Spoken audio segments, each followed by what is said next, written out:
Hi friends, this side Dr. Sonu Panwar, and we'll discuss up some important points and previous year's questions of INI-CET some of and some of the new information which I think can come in the exam. Okay, and I have taken up certain questions. We'll discuss in and around them, and a lot of other information regarding them we'll discuss up. And you should also be active in the class. And I suppose you will also answer up in the comment section. I am seeing up that. So let's start up without wasting time.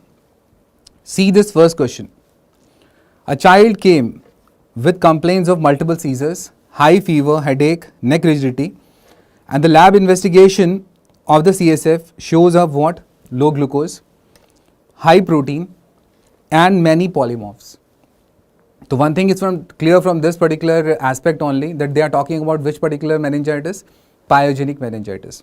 Fine. So polymorphs, low glucose, high protein, they all are features of what? They all are features of pyogenic meningitis. Then this particular word you see, pleomorphic. Pleomorphic gram-negative bacilli was seen in the CSF culture. What is the true statement about this causative organism which have done this pyogenic meningitis? Okay. So anybody wants to try up the answer? Yes, please. Anybody wants to try up this answer? Yes, please. What's the answer? Am I audible to everybody? Please give a thumbs up in the chat box. Am I audible to everybody? Anybody wants to try this question? What is the answer of this? Pleomorphic gram-negative bacilli. Yes, please.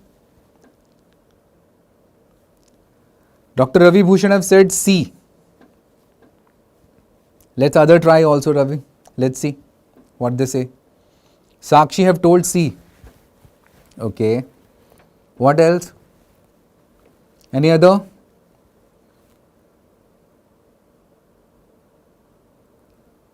Dr. Ravi have told the mechanism also regarding it, that is satellitism. Hisham Sheikh also told the same. Hisham. What's a good name? Yes, or anybody else? Anything? A, B, D? Any takers for that? Chandrayan also told C. Yes, Haemophilus influenzae. You have told the organism only, Mana. Good. Anybody else? Yes, please. No takers for A, no takers for B, no takers for D. So answer is very right, everybody of you.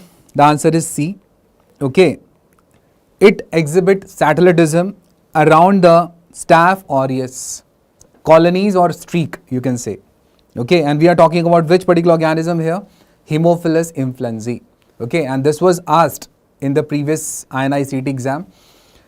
And what further it can be asked, in which other fashion it can be asked, that also we can discuss up. Okay, so first thing is this you should know that if these types of profiles is given up, we are talking about what? Pyogenic meningitis.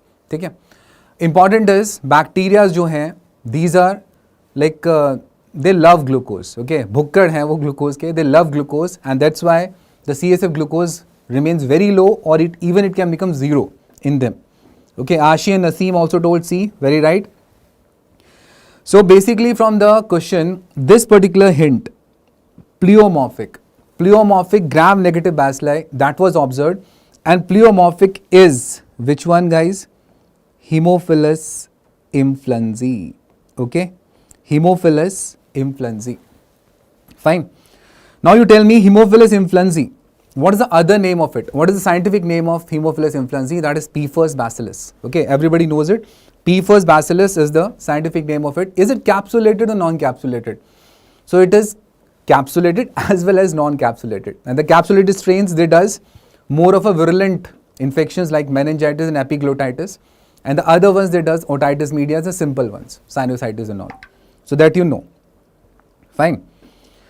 Now next time, what they can ask up, And first of all, let me tell you what is satellitism. Satellitism is, suppose you want to grow up, okay, you want to grow up Haemophilus influenzae on blood agar, okay. In between you have put the streak of Staph aureus, and you know Staph aureus is what? It is mainly beta hemolytic, okay. So what observed by growing up on the blood agar, this is blood agar, the Haemophilus influenzae colonies in this particular plate all around, they are small, but the colonies which are near to this streak, they are big in size and number, okay. And why is it so? Because they have got the required factors X and V near to this streak, and that's why we say that they are looking like a satellite around the Staph aureus streak. This is termed as satellitism, okay. Is it fine? तो ये होता है satellitism, and that is being shown on which media? Blood agar. लेकिन Haemophilus influenzae loves to grow on what? It loves to grow on chocolate agar, okay. It loves to grow on which media? Chocolate agar. Fine. Now अब दूसरों का देखते हैं. Let's see अब the other options. अगर कहीं question में bacitracin की बात हो रही है, if somebody is talking about bacitracin sensitivity and all, which particular organism you should look out for? So guys, you should look out for a gram positive cocci, and that is obviously beta hemolytic strepto, okay. So basically besit-resin sensitivity testing is being done to differentiate between what? Group A and group B strepto, if you remember of, and group B strepto and group A strepto. So group A is which one? Streptococcus pyogenes, and group B is which one? Streptococcus agalactia. Fine. So that you know. Very right, Shipra. Wonderful. Okay. So which one is besit-resin sensitive? Group A is besit-resin sensitive. Okay. And group B is besit-resin resistant. Okay. This is besit-resin resistant and this is besit-resin sensitive. And as such, the antibiotic testing is done on which media, guys? It is done on MHA. But here you have to do it on blood agar, or you should put the blood into MHA. So this is an exception in that sort also. Fine. So that is an exception in that sort also. So if they want to ask up, in fact they have already asked in the NEET PG regarding the besit-resin resistant one, and they have asked up, this was one of the hints, and the question was regarding meningitis only. So obviously if they are talking about this, that is a besit-resin and all, immediately you should think for what? That is a beta hemolytic strepto. Fine. Then other ones, which produces non-lactose fermenting colonies on McConkey agar. Okay, so non-lactose or lactose, like that if the question is coming off, and suppose the question is telling about the lactose fermenters and all. So you know the lactose fermenter which causes neonatal meningitis. So guys, you know that is E. coli and Klebsiella. Okay, E. coli and Klebsiella, they are the ones which are lactose fermenters, and even they associate with meningitis. Which meningitis? Neonatal meningitis. Is it fine?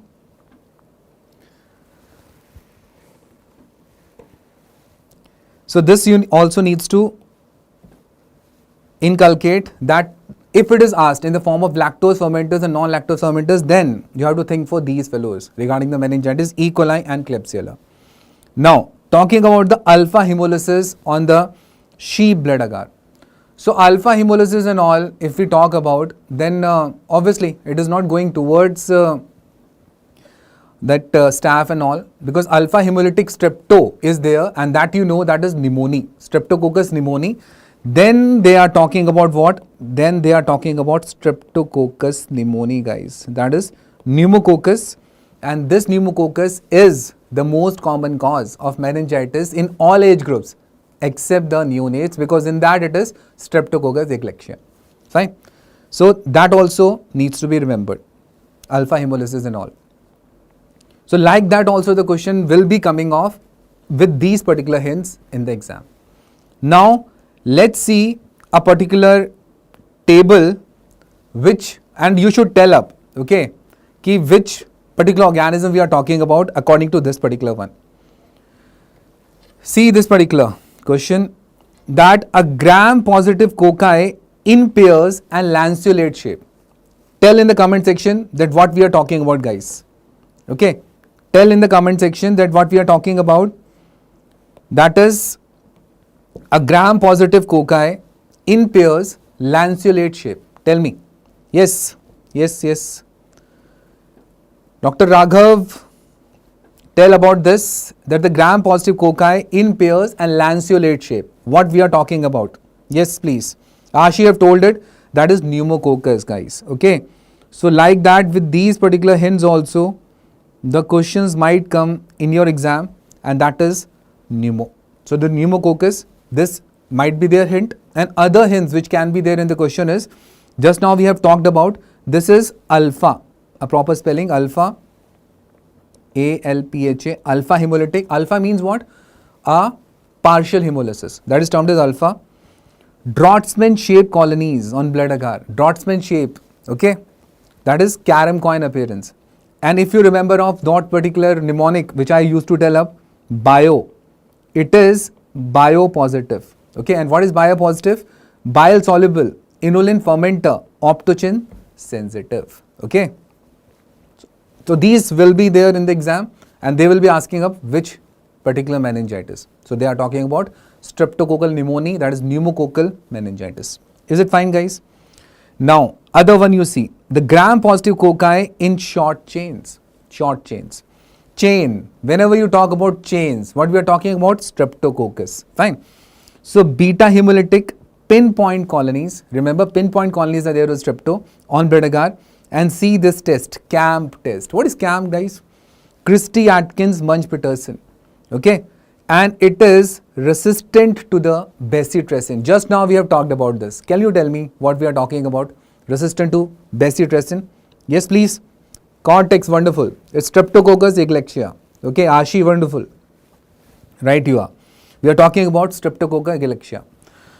Now, talking about this, a gram-negative cocci in pairs, it is in pairs, intracellular, inside the pus cells also it is observed. It is oxidase positive and loves to grow on chocolate agar. Yes, please, guys. What's the answer of this, Cortex and Ashi? Tell me. What's the answer of this particular one? Gram-negative cocci in pair, intracellular, inside the pus cells also it is observed.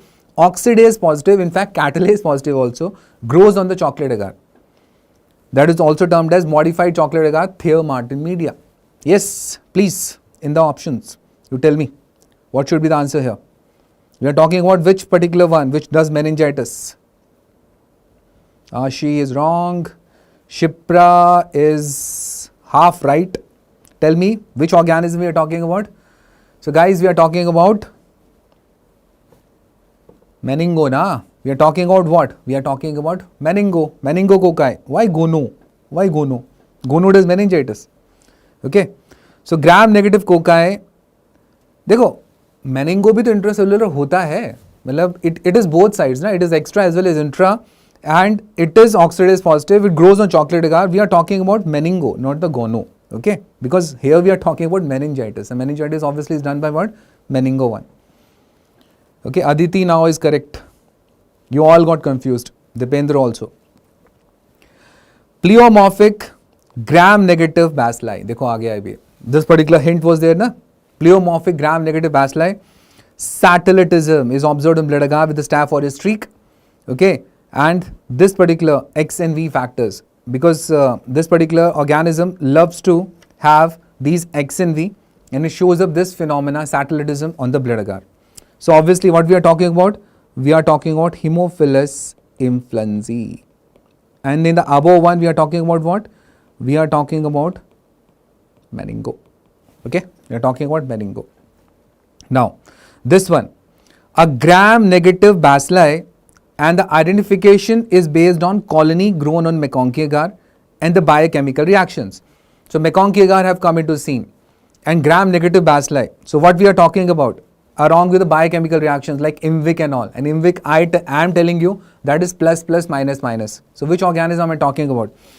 So I am talking about E. coli, guys. Okay, I am talking about E. coli, and the same thing if I want to change up to Klebsiella, I will do what? IMVIC minus, minus, plus, plus. Okay, minus, minus, plus, plus. Is it fine? Now, further. Yeah, Shipra, very right. Now further, the Indian ink stain. If this particular name comes up, Indian ink stain showing budding E cells with refractile capsule. Okay, and the latex agglutination test is also coming positive for this capsule antigen in CSF. And this also can grow on blood agar or chocolate agar or SDA showing mucoid white colonies. We are talking about which fungus? We are talking about the Cryptococcus, guys. We are talking about what? Cryptococcus neoformans. Indian ink staining. Dipendra, you are right now. Ashi, very good. Okay. Now telling about this, the detection of viral nucleic acid, DNA or RNA in CSF by PCR or real-time PCR. This is a story of all the viral meningitis, and for all of them, we are going for what? PCR. That is the real-time PCR. Okay. Now this is obvious. The ZN stain of CSF showing the acid-fast bacilli. Detection of specific genes in the CSF by PCR or gene expert, and the growth is also being observed where, guys? On the Lowenstein-Jensen media, rough, tough and buff, and down it is written up mycobacterial growth indicator tube. So which organism we are talking about? So we are talking about Mycobacterium tuberculosis. Okay, what we are talking about? We are talking about the Mycobacterium tuberculosis causing up TBM, that is TB meningitis. Is it fine, guys? So these are the ways by which the question can be asked up by giving up the cultural characteristic of that, and indirectly they can ask up regarding the pyogenic meningitis. And another important point which I like to tell up is, it is not necessary that in the culture you could able to find out that organism. In around 60% cases, the culture yields negative result. In 40% only the culture comes positive. This also was there in one of the exams, that culture is coming negative, but all those features, they are of pyogenic meningitis. So which particular one? So everybody got confused, culture is not showing anything, so it is not bacteria and all. So there is a clear-cut line in Harrison that mostly times the organism is not being cultured. Okay. Naseem, very good. That is Mycobacterium TB, which you have told up. Right. So this is the way to approach up these types of questions, and if you know these particular properties of them, it's a cakewalk for you. Okay. Now coming to the second one. Yeah, Raghav. CSF meningitis table is important and you should know regarding that. Okay. Now, this particular one. Yes, please. What's the answer of it? Which of the following viruses cause an acute febrile rash and produce disease in immunocompetent children, but has been associated with transient aplastic crisis in persons with sickle cell disease? Yes, please. What's the answer? Single-stranded DNA enveloped, double-stranded RNA non-enveloped, double-stranded DNA enveloped, or single-stranded DNA non-enveloped? Cortex user have told D. Bishal, it's fine, it's parvo. Tell me answer. A, B, C or D. What is the answer of it? Anshika told B. Okay. Shakshi also told parvo. Dipendra told D. D for D. Dipendra told D. Anshika told parvo again. So parvo to hai. What is the answer? A, B, C, D. Out of them, what is the answer that I want? Dipendra told B now. Why you have changed, Dipendra, the answer?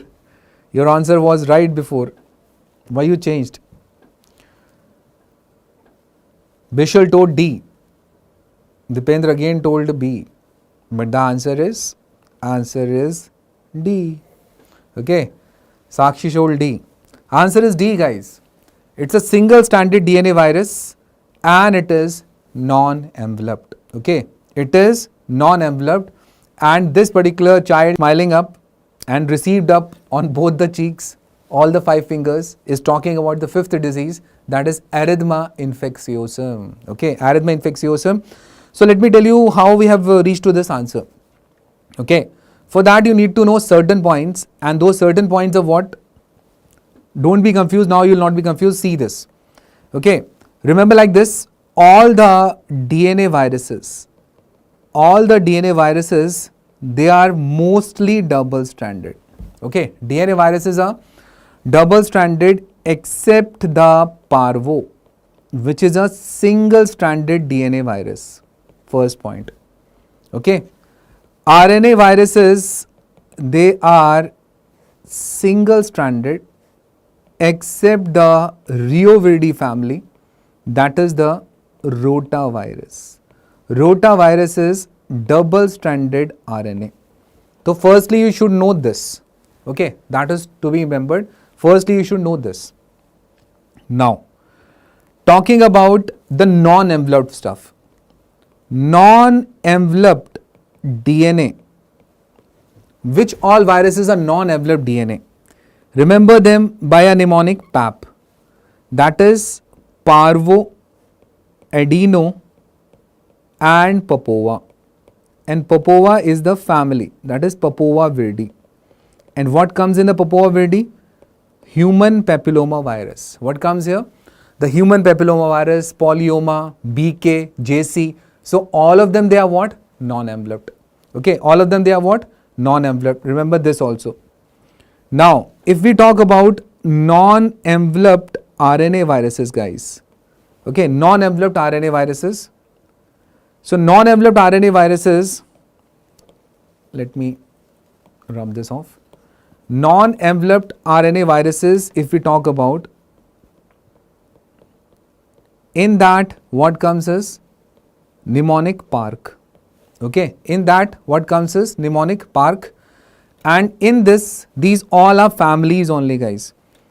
Picornavirdi. Okay, Picornavirdi, Astrovirdi, Riovirdi and Calcivirdi. Okay, so remember these particular points. Picornavirdi, Astrovirdi, Riovirdi and Calcivirdi. These are what? Non-enveloped RNA viruses. Fine. So now you see yourself, it's a non-enveloped one, single stranded, and this is what is being asked. Okay, so it's a single stranded DNA virus and it is non-enveloped.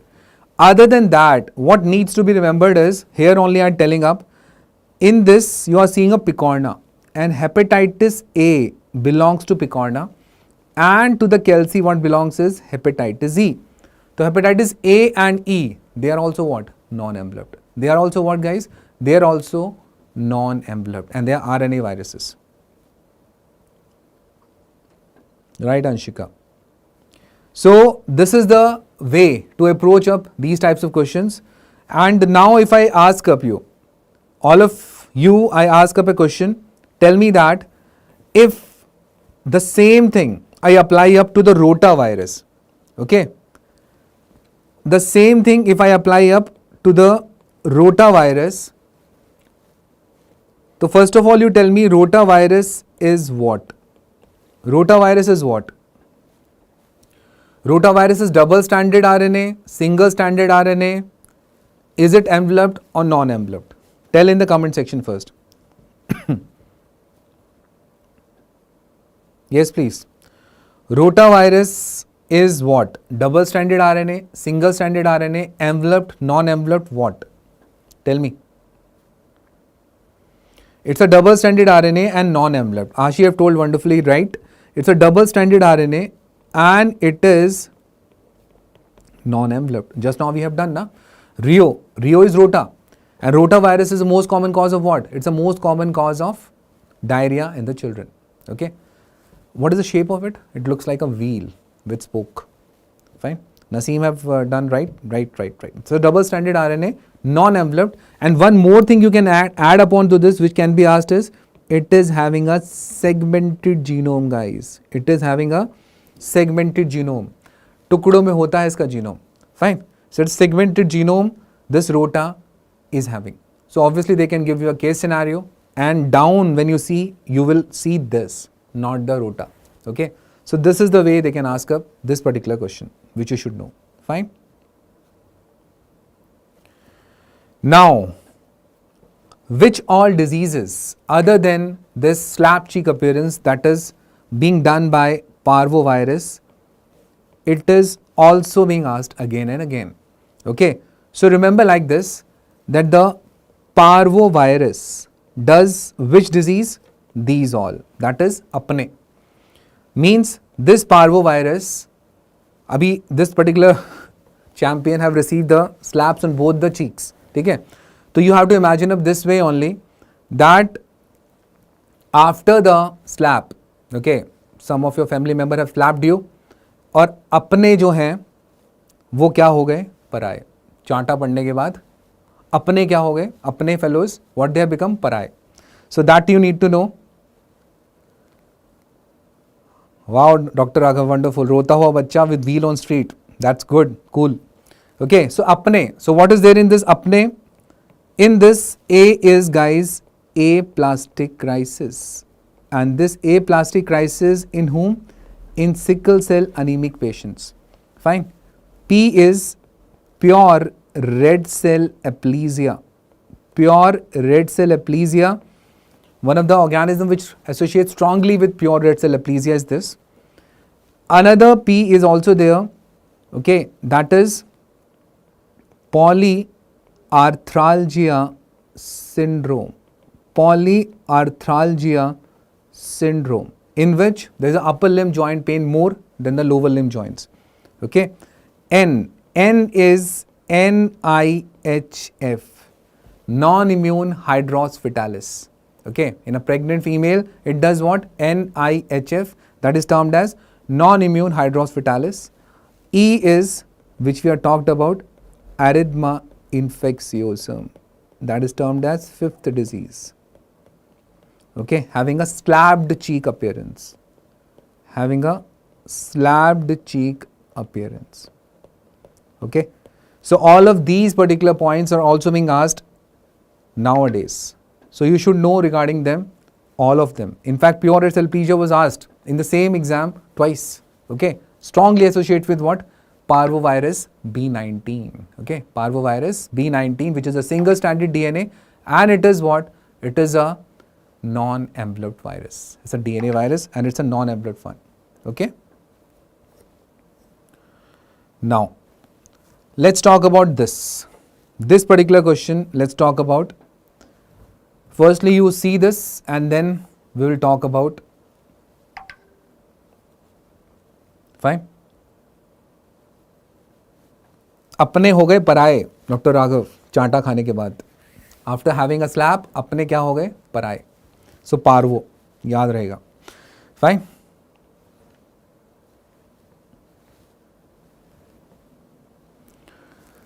बताओ भाई, इस question को बताओ. Virtually all prokaryotic cells, bacteria, both gram positive, gram negative, they contain peptidoglycan as well as specific enzymes for their synthesis. All the following statements concerning the gram positive, gram negative bacteria, they are true except. Ashi have told C. Yes, please.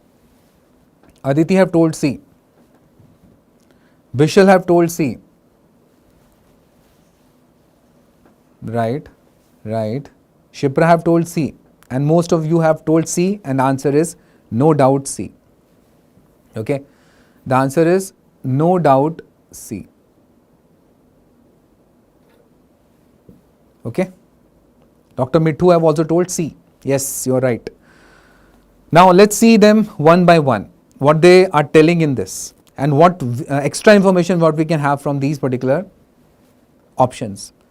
Teichoic acids, they are responsible for providing stiffness to the cell wall by attracting the cations like magnesium and sodium. This statement is correct. Okay, this statement is correct, and you should add to this in notes that teichoic acid helps in attracting the cations like magnesium and sodium. The peptidoglycan synthesizing enzymes can be antibiotic targets. Yes, PBPs, penicillin binding proteins. Okay, these are definitely antibiotic targets, and they inhibit that, and thereby they cause the problem, that is inhibit the cell wall synthesis. So that is also correct. C is the answer. The gram positive and gram negative bacteria, they contain significant amount of teichoic acid. No, only gram positive contains this significant amount of teichoic acid, not the gram negative. See this. A gram positive bacteria cell wall is made up of many layers of peptidoglycan. Yes, It's having a very thick peptidoglycan layer. This is what is the basis of gram staining, if you remember, of methyl gas, with groups of teichoic acid molecules running perpendicular to them. True. This is also correct. So answer is C, guys. Harris, the answer is C. Fine. Let's have some overview of the structure of the gram negative and gram positive cell wall. So first of all, you tell me this particular cell wall is of gram positive or gram negative. So just now we have told up that teichoic acid is a feature of what? Gram positive bacteria. So it's a gram positive cell wall. Okay, it's a gram positive cell wall, guys. Fine. So the gram positive cell wall, and as you can see in this, teichoic acid is there, lipoteichoic acid is there, and this is the thick peptidoglycan layer, in fact 5 layer thick in this, along with this cytoplasmic membrane which is made up of this phospholipid, along with these surface proteins which are there in this particular one. Yeah, Aditi, very right. And in this particular is NAM, this particular is NAG, and NAM and NAG, they are forming the bonds. Okay. So this is a typical structure of a gram positive cell wall. Teichoic acid याद कैसे रखोगे? Positive लोग जिंदगी में ज्यादा टिकते हैं. Okay, so be positive in life.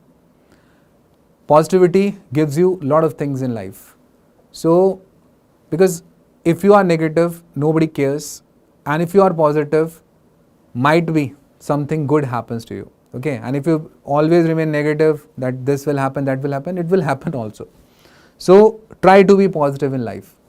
This is what the gram positive cell wall is also telling. That teichoic acid, positive लोग ही जिंदगी में ज़्यादा टिकते हैं. Okay, remember that. Now see this. This is a gram negative one. This is a gram negative cell wall. And in the gram negative cell wall also the same thing, cytoplasmic membrane along with phospholipids. But the peptidoglycan layer is only 2 layer thick. It was 5 layer thick there. Along with that, what you need to know is that these are the porins which are there in this. See this important thing. It is having a O polysaccharide and it is having a lipid A. Okay, which are the part of which particular thing? Lipopolysaccharide. And because of them only, what is being produced of? Endotoxin. And that's why the gram negative bacteria, they associate with what? Endotoxic shock. Yes or no? So this was also being asked, that this O polysaccharide, which is responsible for which antigen, guys? Somatic antigen, O antigen. This is a part of lipopolysaccharide. And this lipopolysaccharide does play a role in what? Endotoxic shock. Is it fine, guys? So this is one of the point. Another point is that this LPS is a part of a particular membrane termed as outer membrane. Okay, this is termed as outer membrane. So remember in this way, जो negative रहते हैं जिंदगी में वो life से क्या हो जाते हैं? Out. The outer membrane is a feature of what? Gram negative cell wall. Okay, so remember this also, that टिकता कौन है? पॉजिटिव लोग. और आउट कौन हो जाते हैं जिंदगी से? ग्राम नेगेटिव लोग. So outer membrane is a part of gram negative ones, and lipopolysaccharide, obviously it is in gram negative and it is having this somatic one along with lipid A, because of which what is released? Endotoxin, and endotoxin leads to what? Endotoxic shock. Is it fine, guys? And all other things are same. And this was asked in the exam, that the main difference between gram positive and gram negative is what? One of the options was the peptidoglycan, another was lipopolysaccharide. So answer should be lipopolysaccharide, not the peptidoglycan, because peptidoglycan is present in both. In one it is thick, in one it is thin, but it is present in both. It was not given in the like options that thick or thin. They have asked regarding that what is the basic difference. The basic difference is this, that LPS is a part of gram negative. Gram positive does not have it. Okay, and outer membrane is a part of gram negative and teichoic acid is a part of gram positive. Is it fine? And what is the most important factor which affects the gram staining? It is the thickness of the peptidoglycan layer. And the thick peptidoglycan is a feature of gram positive. Thin peptidoglycan is a feature of gram negative. What is the sequence of gram staining? Methyl gas, okay, methyl violet, gram iodine, okay, acetone, safranin. Safranin is a counter stain and the primary stain is methyl violet. It can be what? Crystal violet, gentian violet. Fine. So I suppose this is clear to you now, everybody. And these are the possible questions which could come, and we have already discussed up. Fine. Now coming to the next one. This is another simple one which you can tell. A female presented with vaginal discharge in the OPD, and there is discharge along with the itching. The smear showed the following finding in the image below. This is the image. Can you tell me what this lady is telling about? Okay. Which disease are we talking about in this? Yes, please. First of all, tell me this and what should be the answer out of this A, B, C and D. Yes, please. Is it all? Is it C?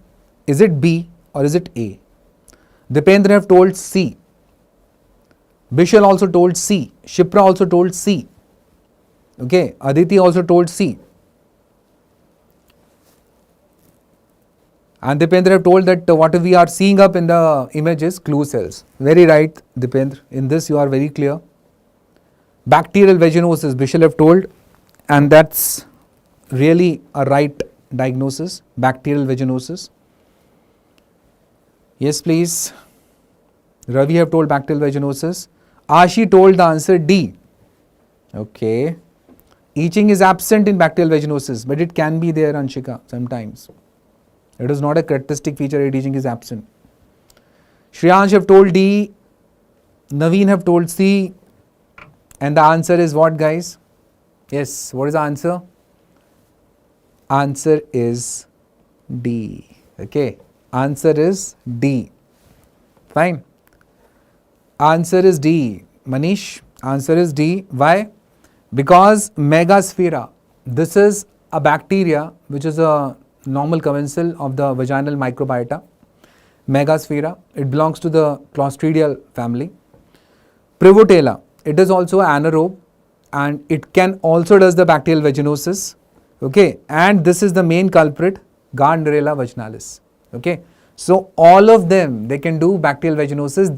That's why I have kept this question, because I want to tell you that it is not only the Gardnerella vaginalis which does it, Megasphaera, Prevotella, and along with that even Mobiluncus. These are the ones which can do bacterial vaginosis. No doubt in that the C1 is the most common, that is true, but these all, if are there, they can also be the answer.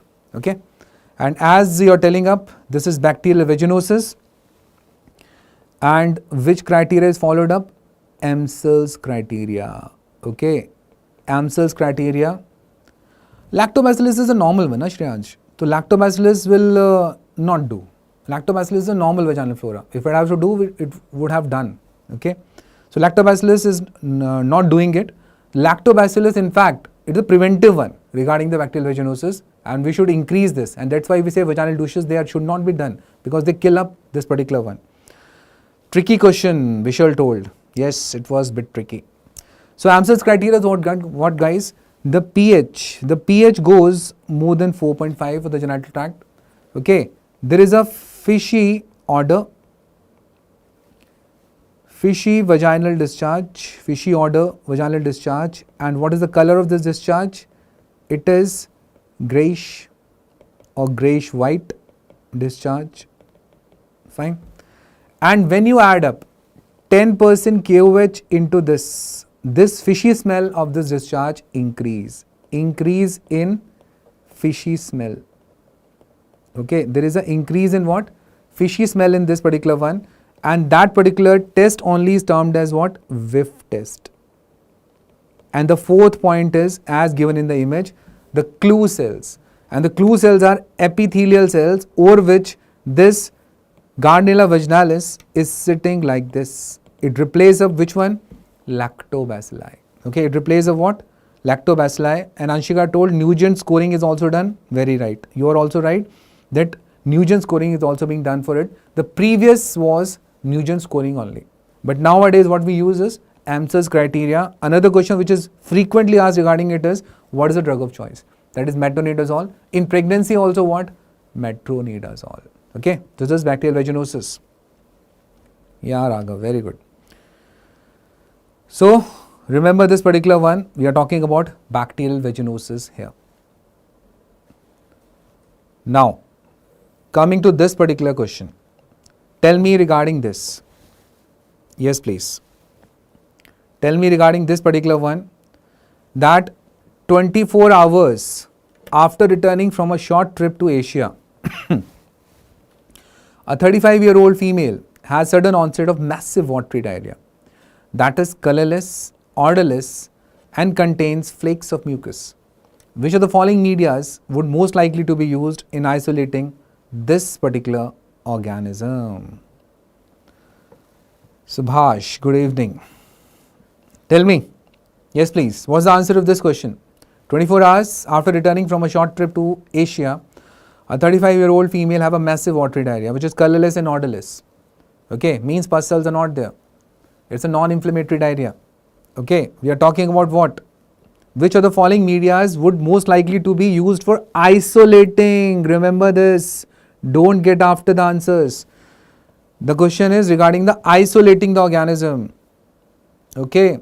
Anshika told D, KK told C, Ashi told D, Dipendra also told D, Naseem also told D, and the answer is D only, guys. It is not C, it is D. Okay, it is D. Why it is D? Because this is the best selective media. This is the best selective media for Vibrio cholerae.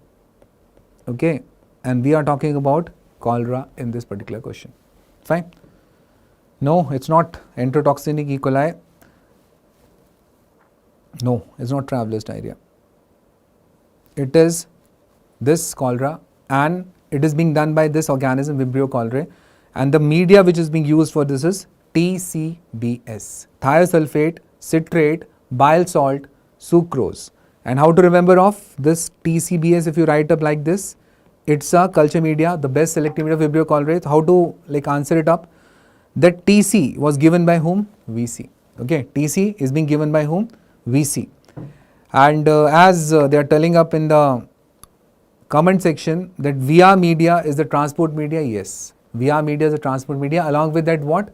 Cariblia is also a transport media for this. And what is the meaning of transport media? Which maintains the viability but does not allow the multiplication. That is termed as transport media. Fine. That is termed as transport media. So guys, let's see this. This is TCBS. Okay. This particular one is TCBS. And as you can see that one side it is written VC and one side it is written VP. What is the meaning of this? Can you tell me what is the meaning of this? VC and VP? Yes, anybody in the comment section? VC and VP, what is the meaning of it? Let me enlarge it.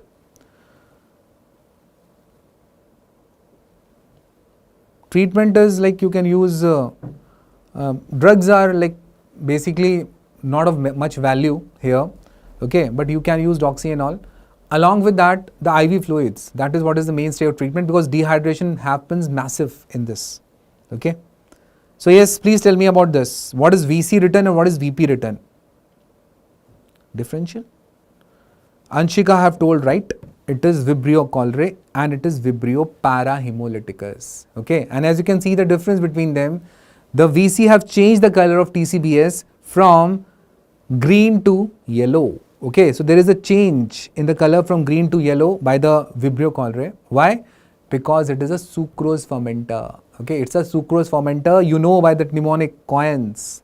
Okay, it's a COINS positive, catalase, oxidase, indole, nitro reduction test, sucrose lysis test. So this is COINS positive, Vibrio cholerae is COINS positive.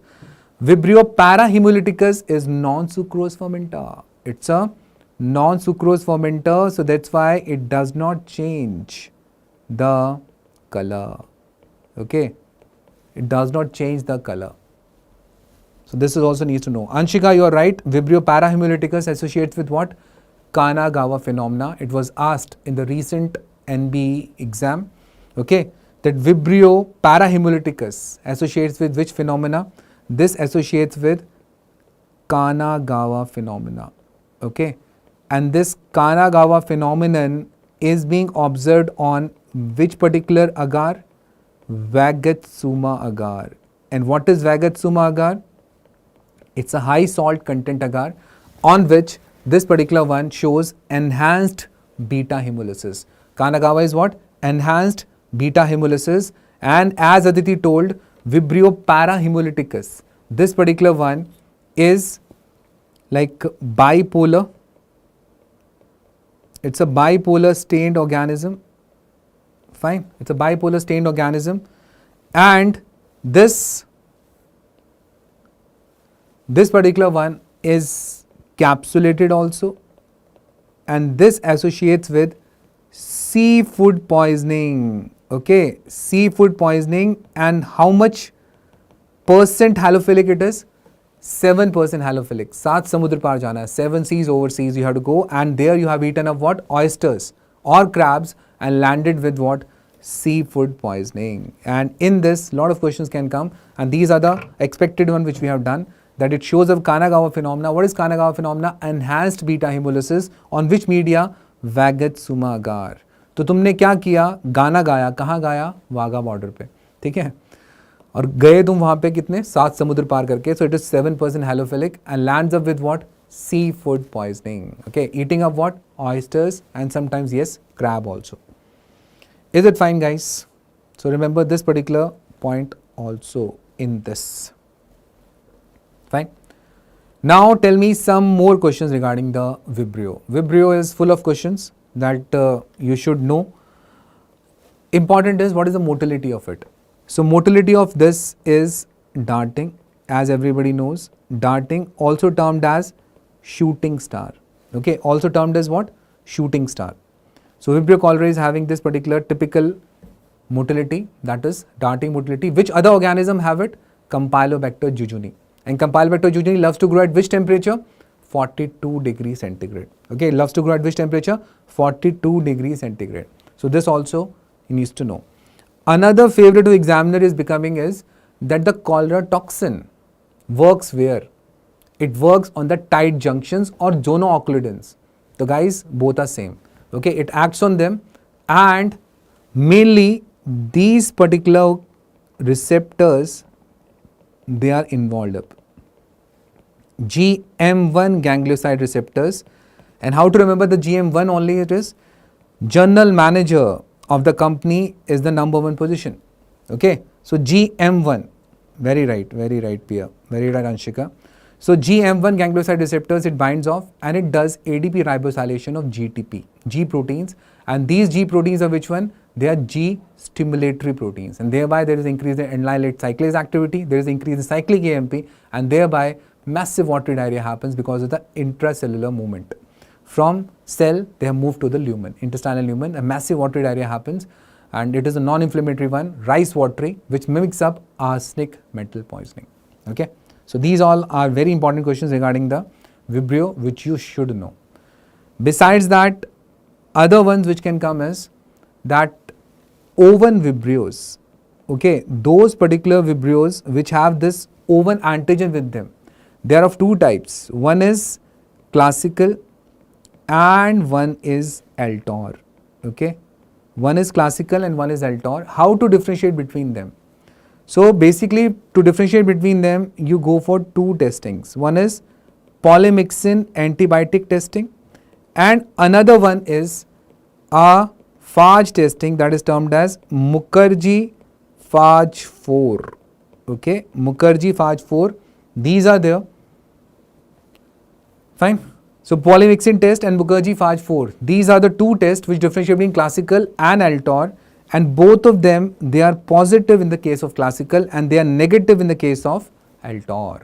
Okay, and Altor is a place in Saudi near it was a quarantine station, and it was isolated in one of the Hajj pilgrimage, and this particular Altor is a place name. From there, this particular name have come. So polymyxin sensitive is which one? Classical, and Mukherjee phage 4 eats away which particular growth? The classical growth. So these two tests easily differentiate between what? Classical and Altor. Remember that. And further, if you want to classify them, the seras are available. You can divide them into what? Ogawa, Inaba, Hikozima. That is classical Ogawa, classical Inaba, Hikozima, and the same is Altor. Ogawa, Inaba, Hikozima. So that can also be done. Fine. Other than that, this question might come that most of the pandemics were done by which one? That is the classical one. Which causes severe infections? The classical one. Which causes not so severe, but it does this particular cholera episodes, that is Altor, which is a more resistant type of thing, which have a chronicity. Altor is having a chronicity. It's hard to kill. Okay. But the severe infections are done by what? The classical ones, in which more water is being lost. Okay. So these are the important ones which you should know, okay, regarding the Vibrio. Now coming to this one, tell me, a 60-year-old female complains of tenderness and pain around a peritoneal catheter. The blood culture shows a gram-positive, catalase-positive cocci, and it is found to be novobicin sensitive also. It is found to be what? Novobicin sensitive also. Which of the following is the most likely organism that is considered predominantly on the skin of this particular patient? Okay, is it alpha hemolytic strepto, guys? Is it Bacteroides fragilis? Is it Staph aureus, or is it Staph epidermidis? Yes, please tell me the answer of it. It is novobicin sensitive. This is what is the hint here in this question. So answer is as Ashi told, C. Is it C? Bishal D, Shreyans D, Dipendra C.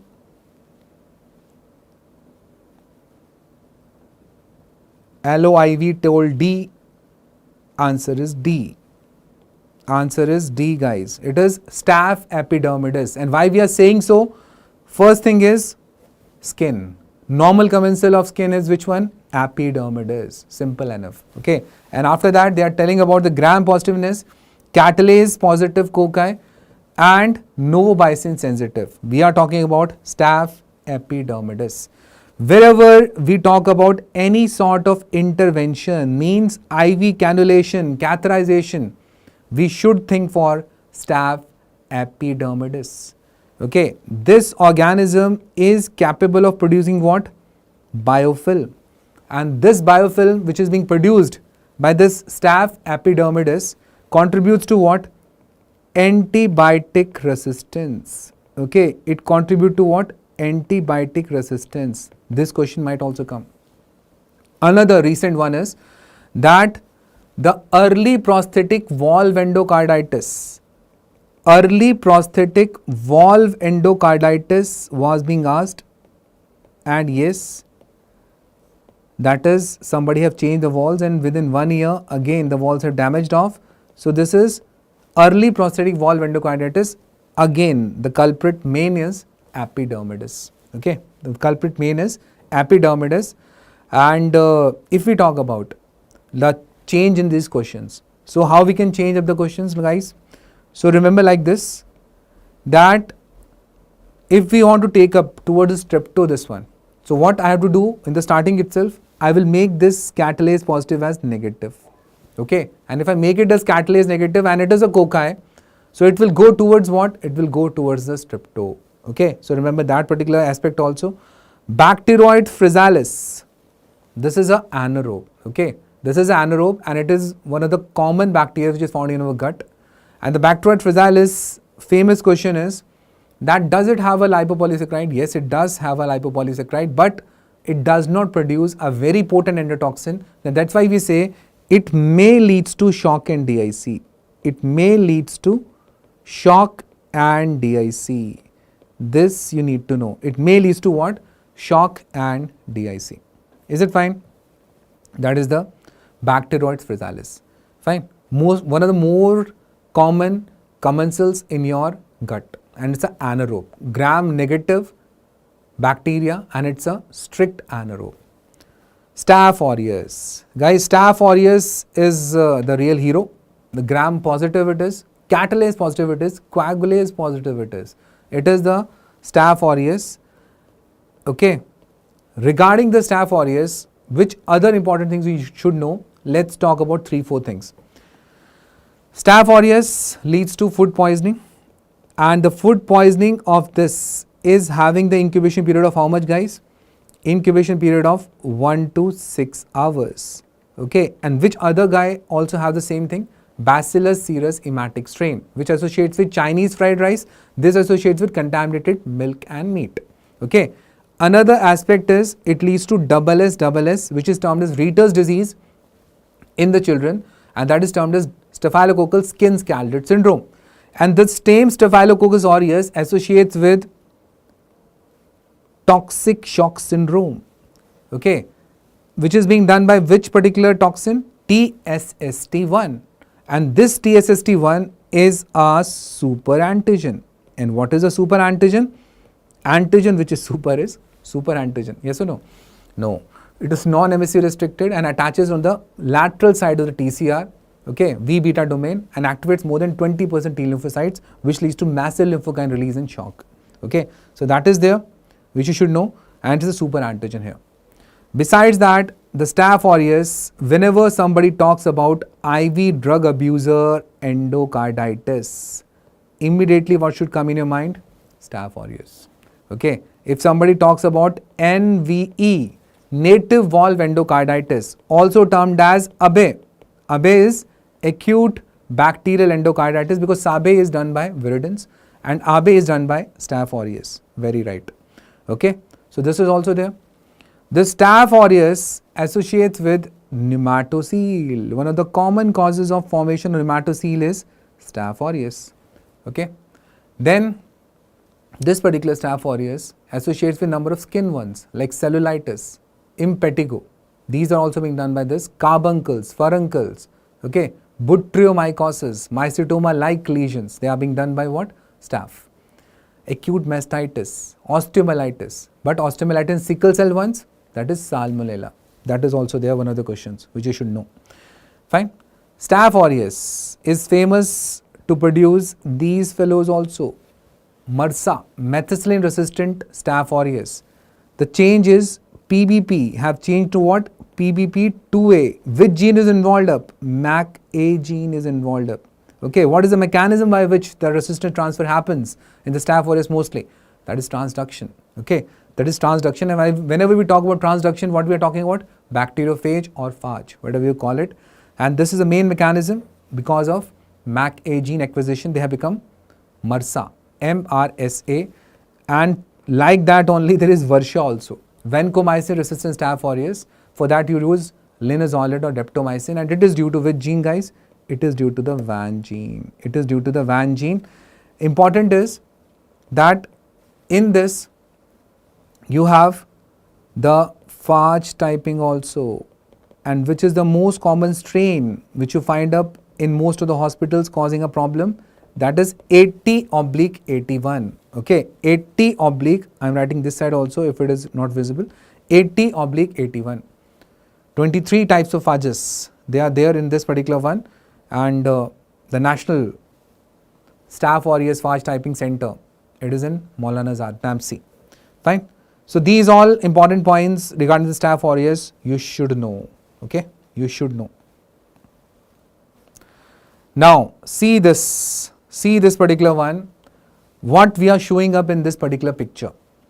Okay, so this particular picture is regarding the antibiotic sensitivity testing, that is termed as AST, because we have talked about this now in this particular question. So that is AST, antibiotic sensitivity testing, and this particular antibiotic which we are talking about is novobicin inside, and this media also they can ask up. The media is MHA, that is Muller Hinton agar, and if it is not available then we have Newton agar, and this process is known as KBDDT. What is KBDDT? Kirby-Boyer disc diffusion testing, and it is used for antibiotic testing one. If you put the antibiotic here and there you find a zone of inhibition around it, that means the novobicin is sensitive to this organism. It have killed this, and here if the zone is very less or if it is not there, that is novobicin resistant. And just now we have done the novobicin is used to differentiate between what? Staph epidermidis and Staph saprophyticus. Staph saprophyticus is the most common GPC which cause UTI post honeymoon. Okay, or in young females the most common GPC involved is, that is Staph saprophyticus, and it is found to be what? It is found to be novobicin resistant. It is found to be what? Novobicin resistant. Okay, so this is also one of the topic from which a lot of questions can come off. Fine. Now guys, talking about this, the hand, foot, mouth disease is being done by which particular virus out of them? Yes, tell me the answer in the comment section. That hand, foot, mouth disease is being done by which particular viruses in this particular one? Okay, tell me. Yes, please. I'm waiting. Coxsackie virus A16, parvovirus B19, Coxsackie virus B1 to 3, both A and C. The answer is Cortex have told A. I'm very right. LOIV told up C. Okay. Anshika have told up A. Dr. Raghav have told up A. Bishal have told up A. Manish have told up D. The answer is what, guys? Some twisted questions these are. Okay. The answer is D. Okay. The answer is D. Here, the hand, foot, mouth disease, in which the hands, the foot and the mouth is being concerned of, is being done by Coxsackie virus A16, no doubt in that. Along with that, these fellows also does it, B1 to 3. Okay. And one more guy, that is enterovirus 71. This also leads to HFMD, that is hand, foot, mouth disease. Okay, hand, foot, mouth disease. Anshika, you told right. A24 leads to hemorrhagic conjunctivitis. But firstly, we'll discuss about the hand, foot, mouth disease that is being done by A16, B1 to 3, and answer here it is D, both A and C. Fine. And along with that, if this is also being written, then enterovirus 71 would also have been the answer. So multi viruses, they does this hand, foot, mouth disease. And this one belongs to, these all Coxsackie virus and enterovirus, they belongs to which particular one? They belongs to Picornaviride family. Picornaviride family. And the Picornaviride, just now we have done, it's a RNA family. Pico means small RNA family, to which particular virus also belongs to? Hepatitis A. Okay, hepatitis A belongs to it. Now, one of the student only have made a mnemonic, sir, A16, how to remember this A16, that if we exclude of the thumb, in the hand and the foot, total we have 16 digits. So that is there, like that you can remember of these upside associations that sometimes in the exam they helps. Okay, and hand, foot, mouth, these are 3 ones, so this is there, 3, so like that. Okay, so these are there, the Coxsackie virus B1 to 3 and Coxsackie virus A16, they both are responsible for what? Hand, foot, mouth disease. And let's talk about some regarding that non-enveloped RNA. Yeah, very right, Bishal. Now you are getting the things. Park mnemonic, very right. Single stranded, double stranded. That's also you tell, Bishal. Now, this hand, foot, mouth disease, which is made up of Coxsackie virus A, Coxsackie virus A, this particular one also leads to a very important disease, and that is Coxsackie virus A24, along with the enterovirus 70. This combination question can definitely come in your exam, and this one leads to what? Acute hemorrhagic conjunctivitis. Acute hemorrhagic conjunctivitis, and this particular combination is being asked again and again. Yeah, very right, Bishop, single standard. So Coxsackie virus A24 plus enterovirus 70, this leads to this acute hemorrhagic conjunctivitis, which you know, and this acute hemorrhagic conjunctivitis, which is there in this, is being done by these particular 2 ones. Okay, along with that, what you needs to know regarding it, that Coxsackie virus A also leads to herp angina. It also leads to what? Herp angina, and this herp angina is not regarding the heart pain and all. It is like vesicular pharyngitis. Vesicles are there in the pharyngeal region. Okay, and the Coxsackie virus B, if we are talking about everything here, so let's talk about B also. B means bhoot. Okay, remember like that, and it leads to Bornholm's disease, and this Bornholm's disease is epidemic pleurodynia, pleuritic chest pain. It seems that somebody is gripping up, bhooto ka saya. Okay, so that is termed as Bornholm's disease. Okay, so this is also important regarding it. Coxsackie virus B leads to what? Born-Holmes disease. Along with that, this also associates with diabetes mellitus. Coxsackie virus B also does diabetes by destroying up the required cells which secrete the insulin. So this is also important. And where it is being cultured, guys?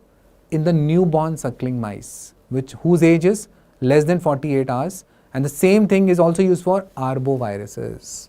Arbovirus is also being, yes, devil's grip. Very right, Aditi. Devil's grip. Fine. Now, tell me about this. A 34-year-old habitual contact lens wearer presents with severe acute keratitis, and this picture depicts it. Which parasite is implicated in causing this keratitis in this particular contact lens wearer? Yes, what is the answer? Is it Entamoeba histolytica? Is it Acanthamoeba? Is it Naegleria? Or is it Toxoplasmosis? Tell me, guys, what your answer is regarding this particular one. Waiting in the comment section, tell me. Entamoeba histolytica, Acanthamoeba, Naegleria or Toxoplasmosis? Answer, Ravi have told B. Okay, Bishal have told B, Rajat have told B. Yes, anybody else? Sakshi B, Anshika B, very good. Aditi B, Ashi B, Cortex user also told B, and answer is no doubt B. Acanthamoeba, certain like species, Culbertsoni. Fine. These are the ones which associates with causing up this contact lens keratitis. And after having a bath in the swimming pool, contaminated one, these all things they do happen. Okay, Acanthamoeba, Culbertsoni is the main culprit. And here I just want to tell up that Acanthamoeba can be cultured. The question which can come is, it can be cultured on non-nutrient agar, okay, non-nutrient agar with E. coli. Non-nutrient agar with E. coli. This is the culture media on which Acanthamoeba can be grown, and it is one of the common causes which does this contact lens keratitis. And obviously there will be history of after swimming up in a contaminated swimming pool and all, that will be there. Another important thing is that this is a free living amoeba. Acanthamoeba is what? It's a free living amoeba.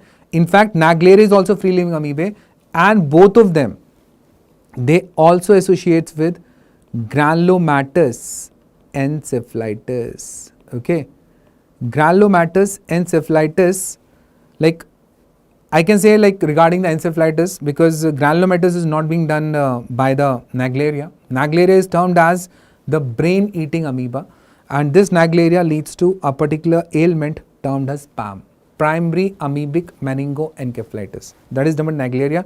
And Acanthamoeba leads to granulomatous encephalitis. Okay, and along with that there is one more guy which is a free living amoeba, that is termed as Balamuthia.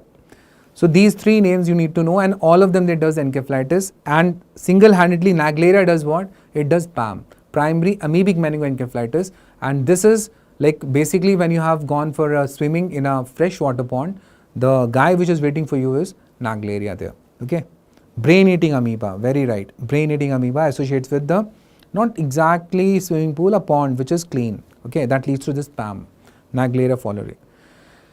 Entamoeba histolytica. Entamoeba histolytica leads to intestinal amoebiasis, also leads to extraintestinal amoebiasis. The most common site for extraintestinal amoebiasis is what, guys? That is liver, then lungs, and then brain. That is LLB. Then another important thing is, what is the infective form for Entamoeba histolytica? The answer is quadrinucleate cyst. How does the infection happen? Feco-oral transmission. Fine. And what are the various culture medias? Phillips, Craig's, Robinson's. They are the culture medias for it. And obviously you know those things, like in the EIA you have those flower shaped ulcers. Okay, you have those chocolate pus, that is anchovy sauce pus or chocolate pus, and the right lobe posterior superior portion is being involved up in the liver, where this particular one does those abscess, that is amoebic liver abscess. And what is the pathognomic point by which you can find out the Entamoeba histolytica infection? That is erythrophagocytosis. Engulfed RBCs, they are within the trophozoites, and that is the characteristic point of Entamoeba histolytica infection. Is it fine, guys? Toxoplasmosis. If they are asking regarding toxoplasmosis in the exam, so toxoplasmosis associates with Toxoplasma gondii. Okay. And can you tell me what is the definitive host? The definitive host is cat. And what is the definitive host? In which the sexual cycle happens. Intermediate host is what? That is rat. And accidental intermediate host is what? Men. So definitive host is cat, intermediate host is rat, and it can be men also. Okay, so basically it's a story of what? Tom and Jerry, toxoplasma. Fine. Other than this, you need to know three things regarding it. That what are the various forms which does the toxoplasmosis. If in the exam they give up a life cycle in which they are talking about these particular things like tachyzoids, rapidly dividing forms which are present in the blood. So obviously when you are going for blood transfusion, a contaminated blood with the tachyzoids is an invitation for toxoplasmosis, no doubt in that. Okay. Then you have the another thing that is termed as bradyzoids. Bradyzoids are slow dividing zoids. Fine. And they are like which are meat eaters. Contaminated meat if it is being eaten off. So bradyzoids are being ingested. Along with that you have this particular thing that is sporulated oocyst. And this sporulated oocyst, what it have inside? Sporozoites. Okay. And how does this is ingested? Fecal contamination it can be there. Contaminated food and water with this particular sporulated oocyst. So if they are talking about this thing in the question, nothing to think twice, the answer is toxoplasma. And it have already come in the exam and you should know about it. Okay. You should know about it that the tachyzoids, bradyzoids and sporulated oocyst, they are the three by which the infection of toxoplasmosis happens. And what is the drug of choice? Sulfadoxin plus pyrimethamine is the drug of choice for toxo. And toxo, you know, it's a problem in pregnancy, and that's why we go for PCR or ELISA for the torch infection. And what is the torch? Toxo, rubella, cytomegalo and herpes. Another important thing, the torch does not lead to recurrent abortion. Another INI-CET question. It does not lead to what? Recurrent abortion. Only the syphilis is there which is responsible for recurrent abortion. First point. Second point is that if a lady, a pregnant lady have this and IgM toxo antibodies are coming positive, that's a problem. Okay. You need to observe the pregnancy. IgG is not at all a problem. Fine. So that is also important to be sorted. Other than that, what you need to know regarding toxo is that there was a test which was done before, Sabin-Feldman dye test, which is a complement fixation test, not done nowadays, but they can be asking because they have already asked that. Sabin-Feldman dye test is, so answer is Sabin-Feldman dye test is done for toxo and it's a complement fixation test. Another ancient one is Wassermann reaction, and Wassermann reaction was for syphilis. That was also being asked. Spiramycin in pregnancy, very right. Very right. Okay. So these are the important points regarding toxo which you should know, because questions definitely can come regarding it in and around. Fine. Now tell about this, guys. The smallpox virus. Okay, smallpox virus, and if you have seen the movie Pathan, in that the Rakt Bij was smallpox, and the Russia is having the stores of it now. And if that used up as a biological warfare, everybody will die, because nobody of this particular era is having the antibodies against the smallpox. So tell me about this. Is it a category A bioterrorist weapon? It is a category B bioterrorist weapon? It is a category C or category D? Yes, please. Smallpox virus is category A, B, C or D? Yes, please. Yes. Guess upon. Guess upon, guys. What should be the answer? Anshika told A. Okay. Ashi told A. Rajat told A. Garima also told A. Wonderful. Aditi also told A. KK. LOIV. LOIV क्या है भाई ये? Dr. Mithu. Mithu. Or Mithu, I will tell you Mithu. Huh? It's a good name. Mithu. Psittacosis. Psittacosis. Okay. Mithu. Dipendra told A. Manish told A. Raghav told A. And you all are brilliant students. Wonderful. You will have very, very good ranks in the AIMS, INI-CET exam. So answer is A. Category A bioterrorist weapon it is. And we should know some other names also in this. Satish have also told C. Satish, you told C? Why? That's wrong. Answer is category A. It is the category A bioterrorist weapon. Okay. See this table. The category A fellows are those which are the highest risk ones. Okay. Category B are moderate risk. Category C are emerging threats. Fine. They are emerging threats. And to remember the category A, because they have asked this time regarding Bacillus anthracis, so you should know other names also. So remember like this: play with small bat. Play with small bat is the mnemonic for the category A, and this P is plague. Obviously Yersinia pestis does it. So this is category A, bioterrorist weapon.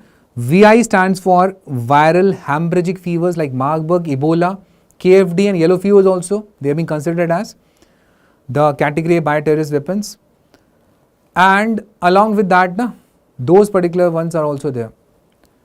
Like Lassa fever and all that, Lassa, these are also there, which are there in the viral hemorrhagic stuff. S is smallpox, also known as variola. Okay. And which bodies are seen in variola, guys? Intranuclear, intracytoplasmic. Intracytoplasmic. Okay. And what is the name of them? Passion bodies. So other name of smallpox is what? Variola. And how to remember that which inclusion bodies are seen?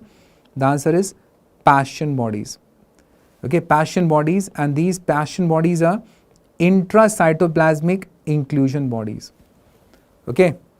बचपन से ही तुम्हें क्या passion था कि एक दिन मैं क्या चलाऊंगा? ओला. So variola. Variola is having which bodies? That is passion bodies, and they are intracytoplasmic inclusion bodies.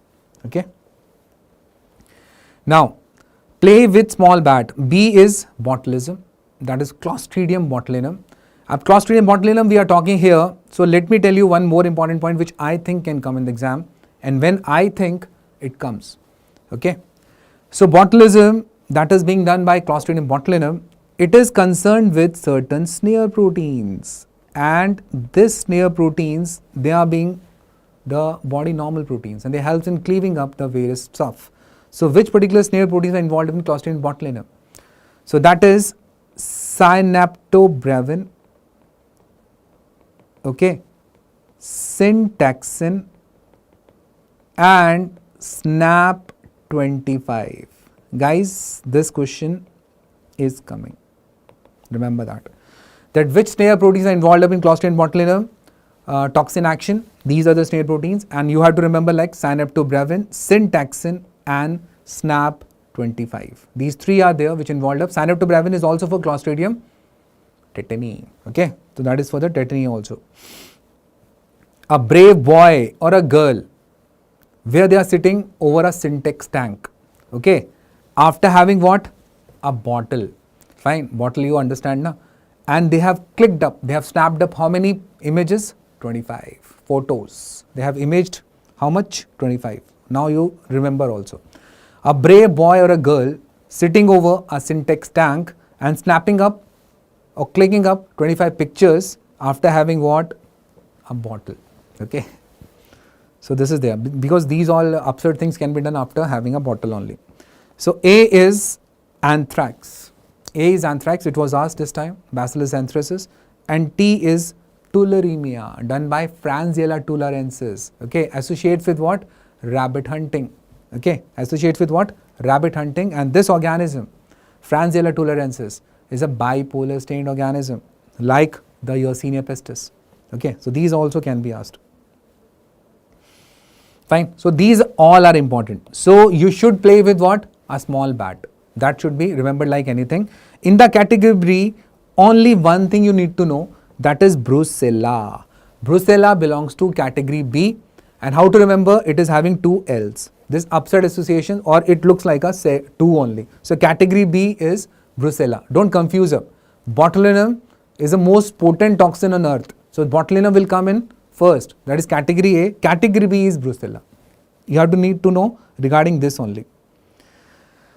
Then the category C, the emerging threats. The emerging threats are Nipah, Hanta, SARS, and you can put SARS-CoV-2 in this, that is COVID-19 one. Okay, emerging threat it is, and it has spread by aerosols and have a potential to spread very fast. So obviously you can keep it in category C. So Nipah, Hanta and SARS, previous SARS also and SARS-CoV-2 also, That is category C. Fine. So these are the various ones which definitely the INI-CET fellows, they loves to give. Remember them. Okay. Now coming to the next one. Please tell this question answer. A elderly male, okay, a elderly male with symptoms of meningitis was given, like that fellow have given up CSF sample for the gram staining. Examination revealed a gram positive bacilli.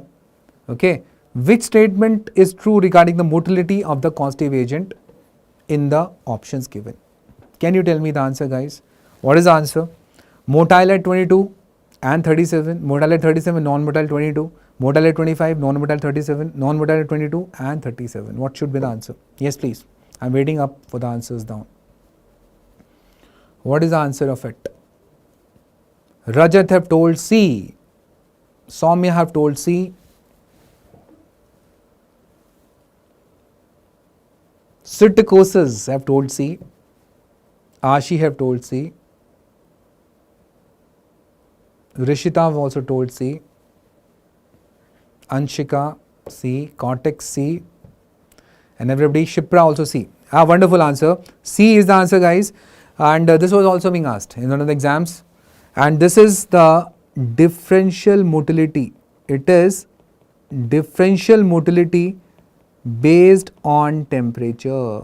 Okay, this is differential motility based on temperature, and it is being shown by which fellow we are talking about, guys? Listeria. Listeria monocytogenes, which shows up which motility?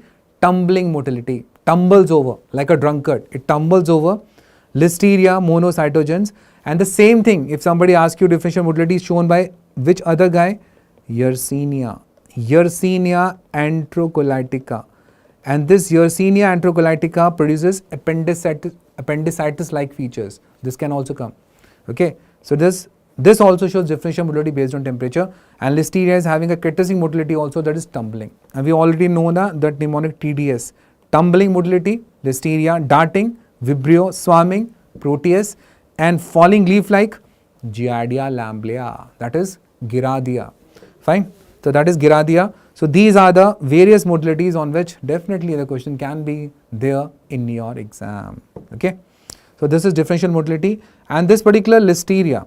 A lot of other questions can also come regarding the Listeria, and let me tell you what all can be asked. The last INI-CET they have asked up regarding this, that it leads to in the newborns granulomatosis infantiseptica. Okay, it leads to this granulomatosis infantiseptica, granuloma formation because of sepsis up to 1 year of age is being done by Listeria, and multiple abscesses are observed in the liver and the spleen in this particular one.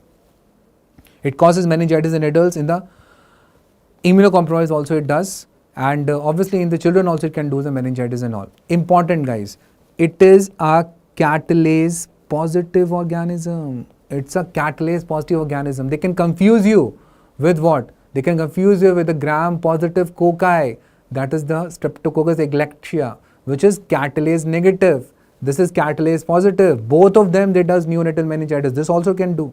Along with that, in adults also it can do the meningitis. I am very right, Ravi. This does what? Abortions. Abortions in the pregnant female, that can be done because this loves to grow at a temperature of 4 degrees centigrade. And that's why it is grown up best by the cold enrichment method. And the question might come in this particular sense: a pregnant female is there, eaten up a refrigerated food, and after that start developing the features of chorioamnionitis, and later on leads to preterm birth or abortion. Which organism? Listeria. Okay. So like that the question might also come, because it loves to grow at which temperature? 4 degree. And another INI-CET standard question is that how does it move? It does actin polymerization. Okay, it promotes up which particular polymerization for its movement? Actin polymerization. And what is the drug of choice for Listeria? The drug of choice for Listeria is LAMP, that is ampicillin. Ampicillin is the drug of choice for Listeria, which you should know. Okay. Fine. So this is also needs to be remembered regarding the listeria. Now you tell about this, guys. Regarding Trichomonas vaginalis, which of the following statement is true? Slingshot, poly A tail. Good, Ashi. Tell about this. Regarding Trichomonas vaginalis, which of the following statement is true? It cannot be cultured. Twitching motility is seen on wet saline mount. Cysts are seen on the wet saline mount. It is not a sexually transmitted infection. What is your answer, guys? In this particular one, what do you think should be the answer? Yes, please. Yeah, tell.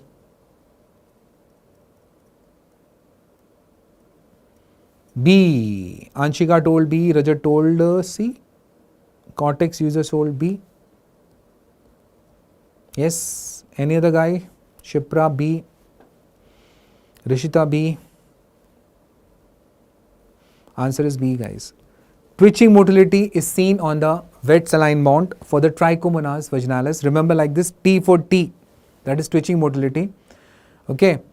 And obviously it is having 2 to 10 flagella, by which this motility is observed. In the normal urine examination, you can find out this twitching motility of this particular one. And regarding this particular statement, cyst one, you know, the Anshika have told wonderfully that only trophozoites are there. Okay, only what is present? Only trophozoites are there. There is no cyst. Again, a all India question. Okay, name a protozoa which does not have a cystic stage. The answer is Trichomonas vaginalis. It does not have a cystic stage. The pH here also goes more than 4.5, and there is a greenish or greyish white discharge can also be there, and there is a strawberry cervix or vagina, also termed as Colpitis macularis. And what is the drug of choice? Metronidazole. It is to be given to the partner also, because this is a STD. This is a STD. It is not, it is a STD. It's a sexually transmitted disease. Okay, and definitely you can culture it. And where you can culture it? You can culture it in CPLM media, or you can culture it in Bushley, Johnson and Trussell. Bushley or Johnson and Trussell media. So these can be used to culture it, and drug of choice is what? Metronidazole. Okay. So answer is what, guys? B. Twitching motility is observed in this. And one more important thing, that nowadays we are preferring up NAT also for this. Nucleic acid amplification test. That is being done for the Trichomonas vaginalis. Okay. Cool, guys. Now going forward, tell me about this one. A patient with a history of contact with multiple sexual partners presented with persistent cough and weight loss. He was diagnosed as HIV positive 6 months ago only. Non-compliant with medications. The fungal culture of his sputum was negative. On Gomori methamin silver, this is the hint. The cells shows darkly stained crescent-shaped cyst, which is the most likely causative organism. Is it paracoccidiose immitis? Is it histoplasma capsulatum, which does histoplasmosis? Coccidiose immitis, which does coccidiodomycosis? Or is it pneumocystis xerovisi? Yes, please. What should be the answer, guys? You should tell. What should be the answer in this?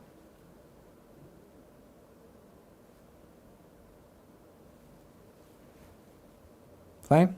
Tell me the answer. And as everybody have told, the answer is D. Very right. Pneumocystis xerovisi, which is also termed as pneumocystis carni.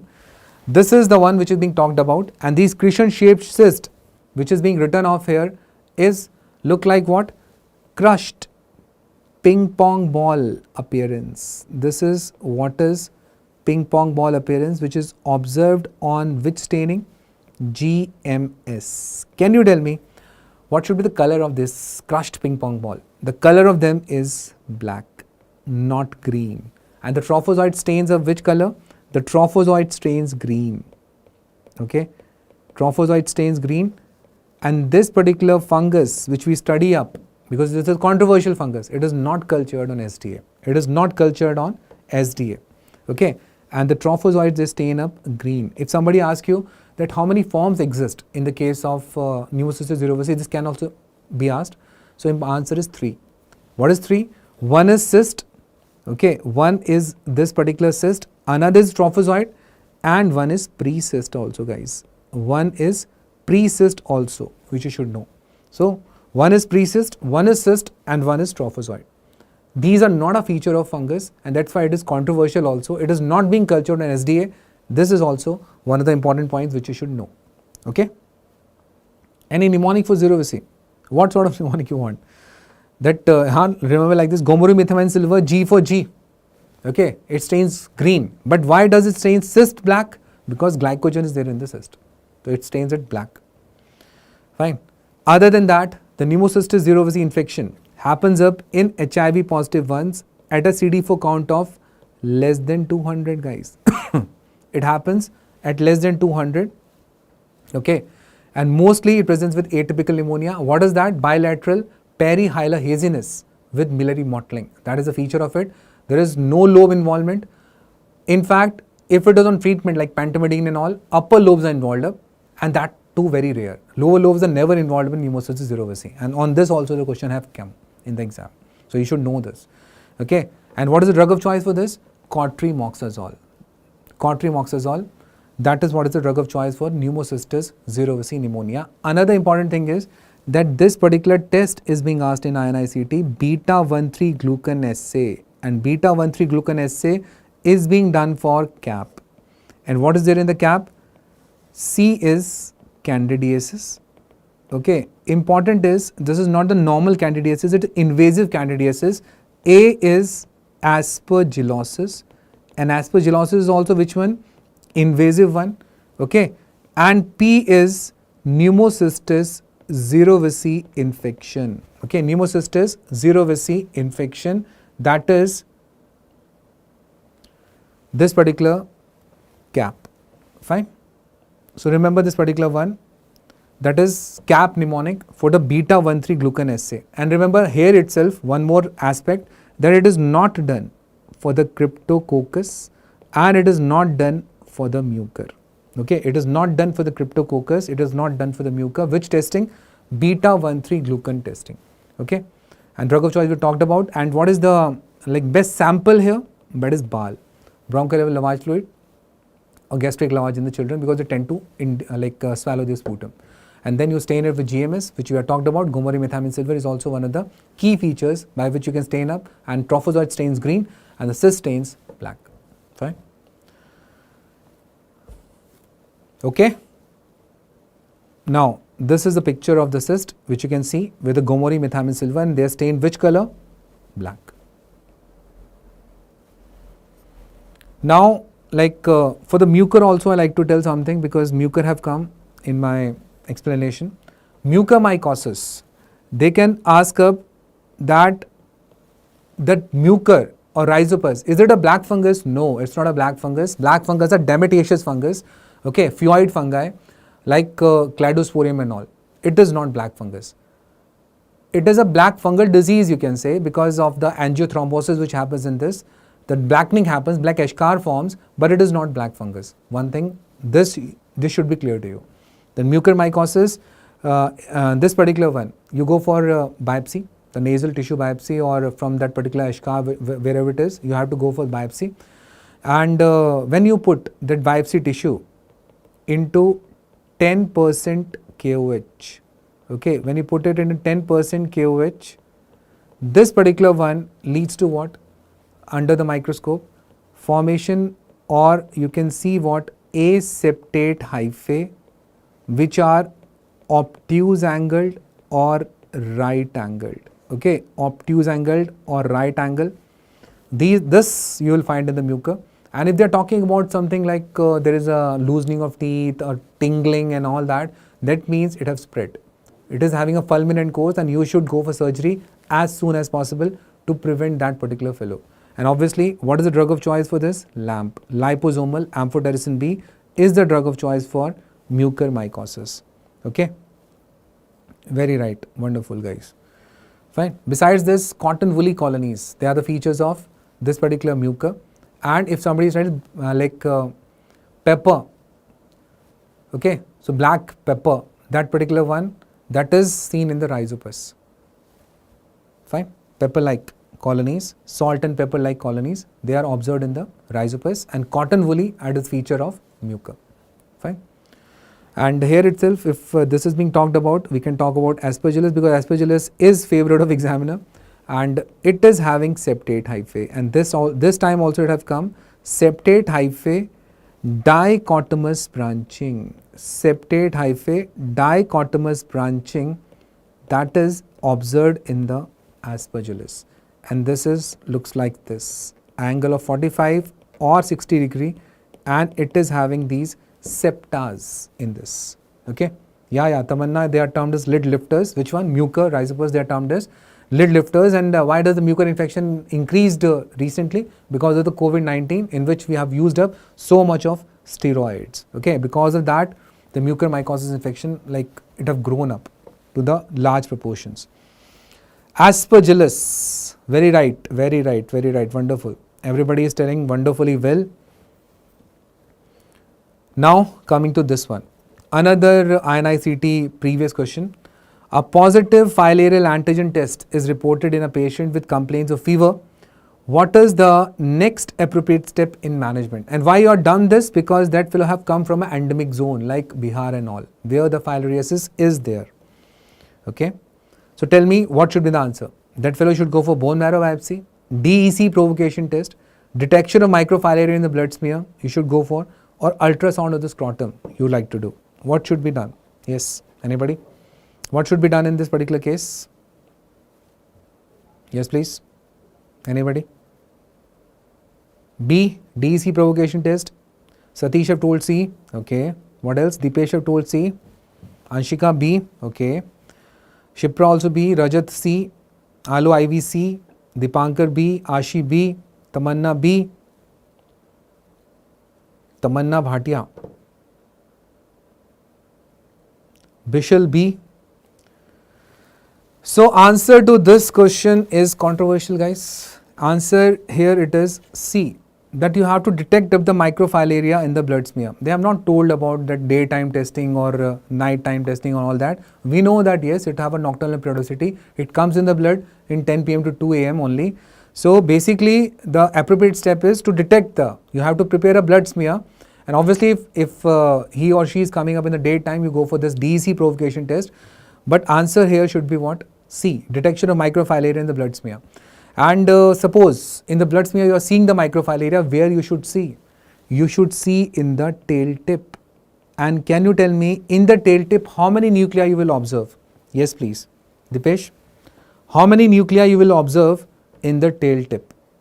1, 2, or how many? Yes, please. Anybody? In the microfilaria of Wuchereria bancrofti, how many nuclei are there in the tail tip? Yes, please. Comment section. Tell me. 1 or 2? Tell me fast. 2. Dipesh have told 2. Mithu have also told 2. Cortex have told 0. Satish have told 0. Ashi have told 0. Answer is 0. Okay, there is no nuclei. This is what is the question comes. In the tail tip of Wuchereria bancrofti, there is a ban. There is a ban of what? Ban of nuclei. There is no nuclei in the tail tip. The 2 nuclei they are seen in Bruggia malae microfilaria, not in the Wuchereria bancrofti. So this question have gone wrong.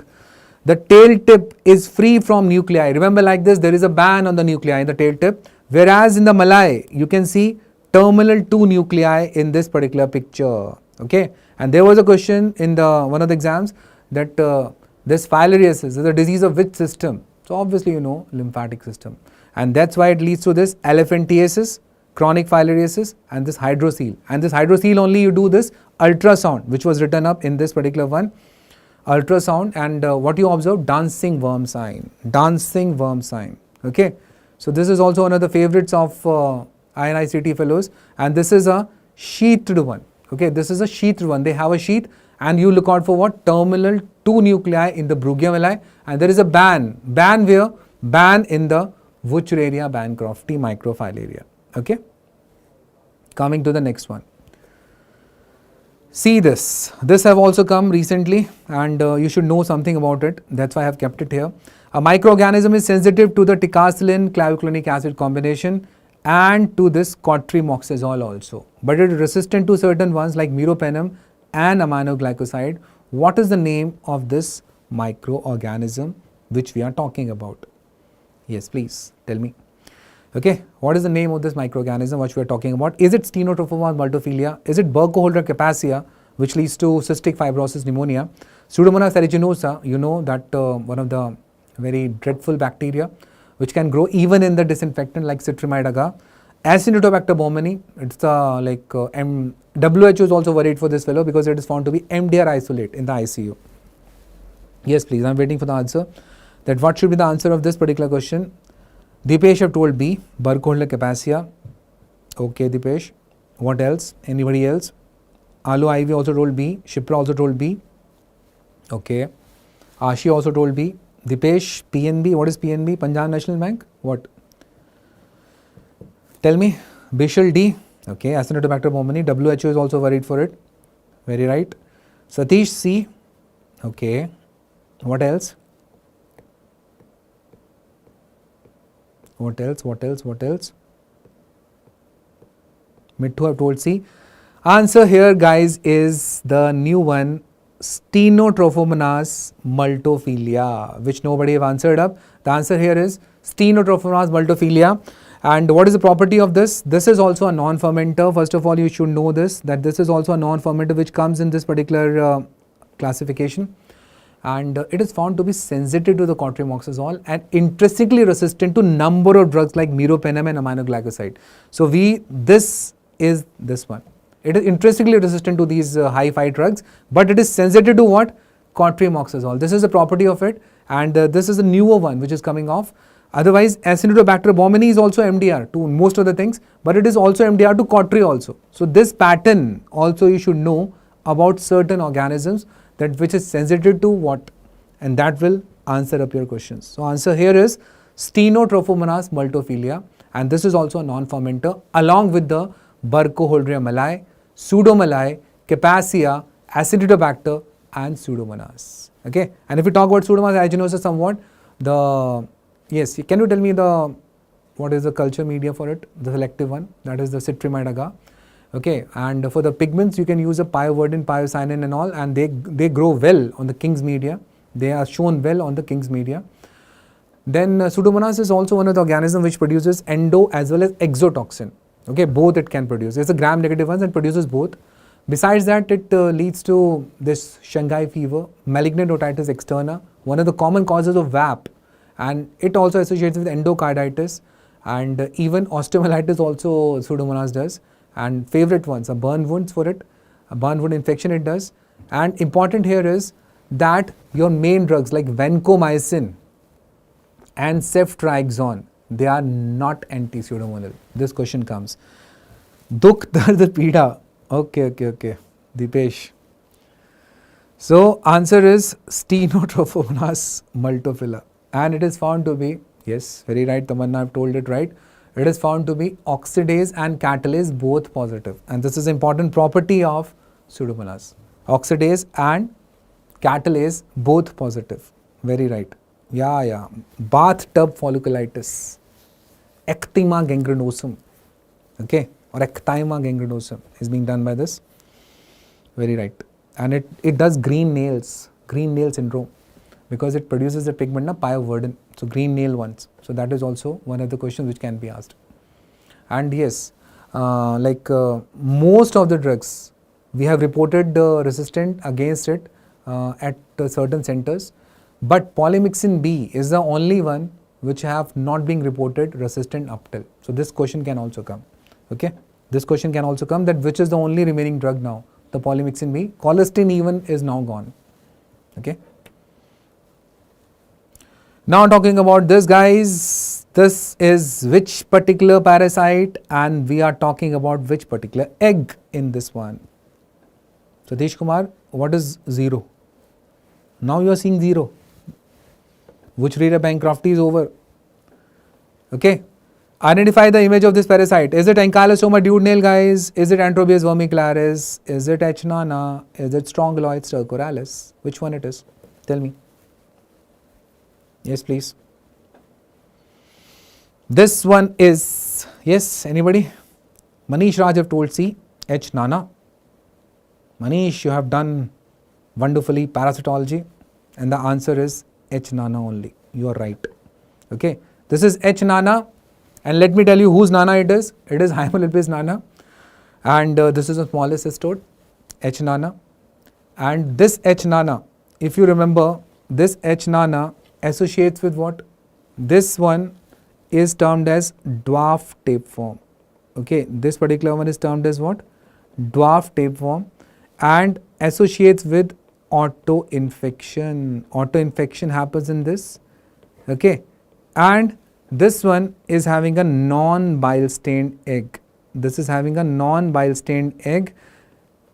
Important is that how does the egg of this looks like? The egg of this is having polar filaments, and in between it is having the central hooklets. Okay, it is having the central hooklets. This is typical of this, and it is non-bile stained. And the question asked was, what is the drug of choice for this?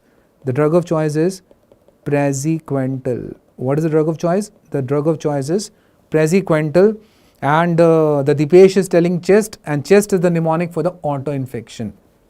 Let's discuss that also, that what is there in the chest. Okay, because this question can come, this is already a INI-CET question, that which particular organisms they undergo auto-infection. Okay, auto-infection. Then C is Cryptosporidium parvum. Do you remember, guys, Cryptosporidium parvum does what? It does watery diarrhea in HIV positive, most common cause of it. This undergoes auto-infection. Another C is Capillaria philippensis. Okay, Capillaria philippensis, it resides in Philippines. The H is H. nana, just we have talked about. E is Antrobius vermicularis. E is Antrobius vermicularis. S is Strongyloides stercoralis, and T is Taenia solium. T is what? That is Taenia solium. So remember these particular points regarding the auto-infection, that is the Cryptosporidium parvum is there in this mnemonic, Capillaria philippensis is there, H. nana is there, Antrobius vermicularis is there, Strongyloides stercoralis is there, and Taenia solium is there. Okay, so these are the ones, not Cyclospora. This is Cryptosporidium, not Cyclospora. And the Cryptosporidium parvum, Cyclospora, Isospora, they associate with severe watery diarrhea, that is true, and they are being differentiated on the basis of what? The size of the oocyst. And Cryptosporidium parvum is having how much? 4 to 6 micron. And what is the drug of choice for this? Nitazoxanide. Okay, nitazoxanide. So that is there. Fine.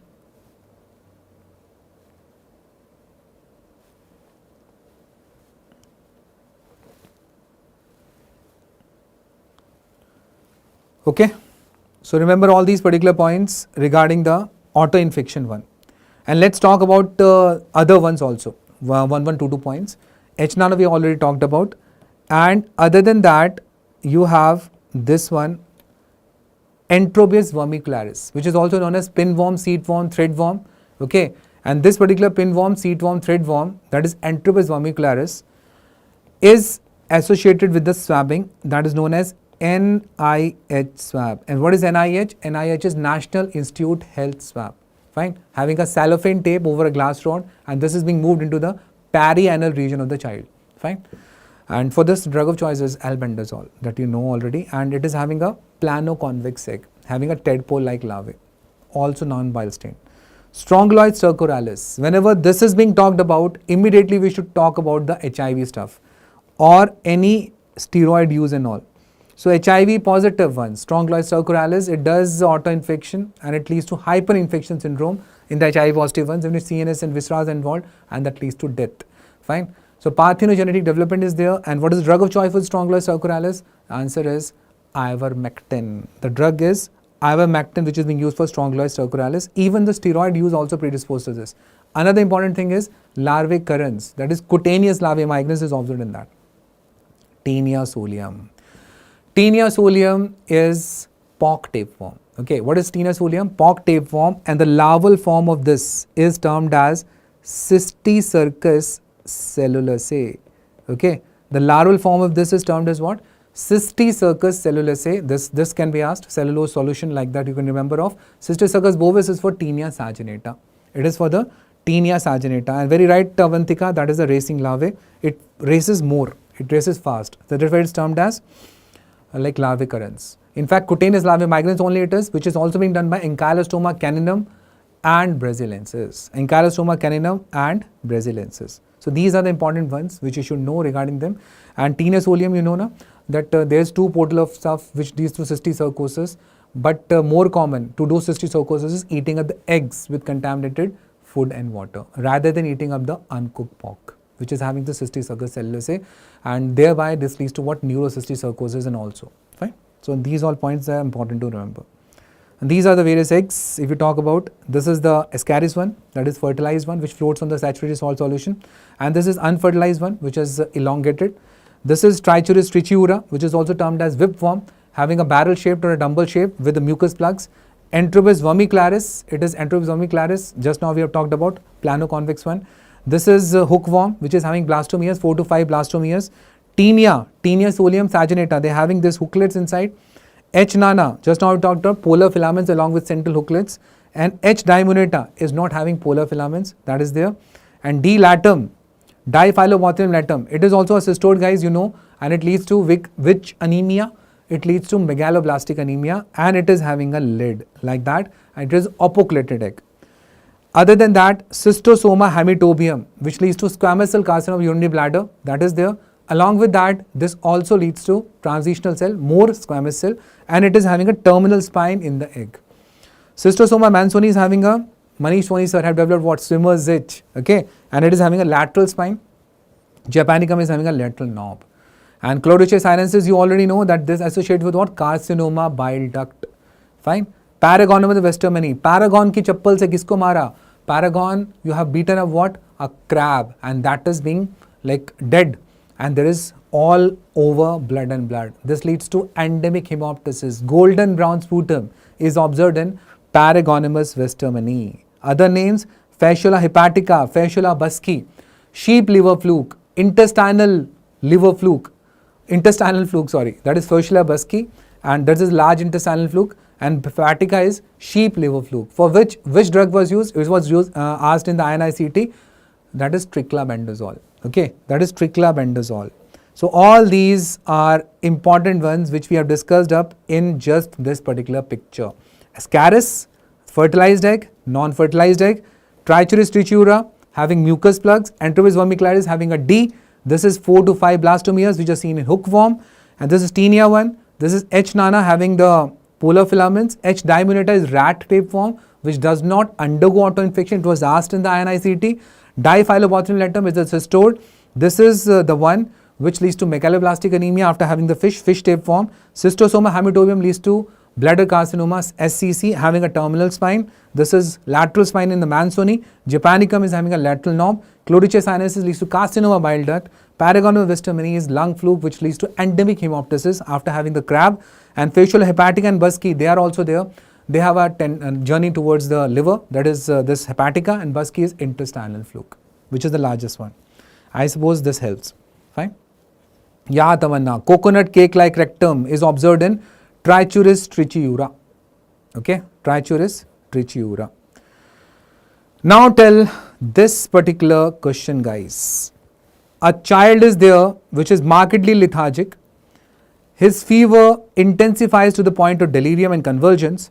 A blood smear reveals the infective agent. What is the cause of this particular child's illness? Let me have the answer for this. Can you tell me what is the answer of this, guys? Is it Babesia microti which you are observing in this picture? Is it Brugia malae having terminal 2 nuclei? Is it Cryptosporidium bavum, which is the most common cause of watery diarrhea and HIV positive, having a oocyst of 4 to 6 micron, which are acid fast? And as everybody is telling up, answer is D. Answer is Plasmodium falciparum. Okay, and this Plasmodium falciparum presented up with what? Multiple ring stage. Okay, headphone sign. Multiple rings or headphone sign. This is not Ecoliforms, guys. This is headphone sign. Ecoliforms is like if this is a RBC on the edge, the parasite is sitting up. That is termed as the Ecoliforms. Fine. This is headphone sign. Multiple rings within a single RBC. This is not Maltese cross, Dipesh. Maltese cross is observed in Babesia microti, and that looks like not this, it looks like this. Fine. So that is what is there. Fine. So Babesia microti is having Maltese cross, which mimics up the gametocyte stage of this particular Plasmodium falciparum. In the Babesia microti, there are the merozoites which arrange in the Maltese cross, M4M. So merozoites arrange up like this in the Babesia microti, and in the Plasmodium falciparum, it is the gametocyte of it which is banana shaped, and it also attaches in the form of a what? In the form of a cross. That is also termed as cross. It mimics that. So that's why we say that wherever these two are there, you should not go for blood smear, because you will always remain confused in that. Fine. So this is there regarding the Plasmodium falciparum. I like to tell you some points. In the Plasmodium falciparum, there is Ecoliforms which are observed up. There is dots which are seen, Morer's dot. Okay. Then banana shaped gametocyte was asked in every exam here and there. And then you have that all age RBCs are affected by Plasmodium falciparum. It is not so that only young and all is there. And there is recrudescence which is being observed due to incomplete treatment, and you can remember of renal failure. That is there in this particular Plasmodium falciparum. And remember the mnemonic is umber. Okay. And in the umber, the A is Ecoliforms, another is all age RBCs are involved up, Morer's dot are seen, banana shaped gametocyte along with recrudescence, and recrudescence happens due to what? Incomplete treatment. And along with that, there is renal failure also, which associates with Plasmodium falciparum. Okay.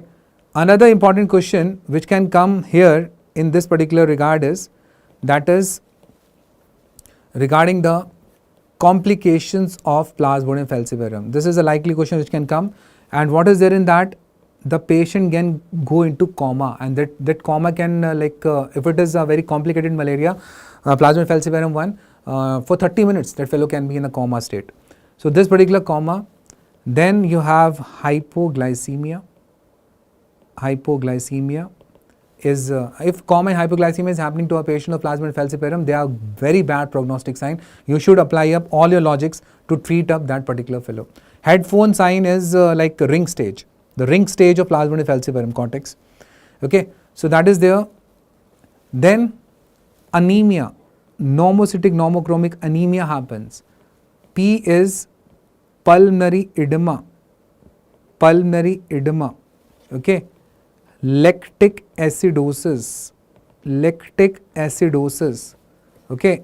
I is infection. Superadded infections, they happen up. Okay. And then you have necrosis of the renal tubule. That is termed as renal failure. Necrosis of the renal tubule, that is renal failure. And remember them by a mnemonic, Chaplin.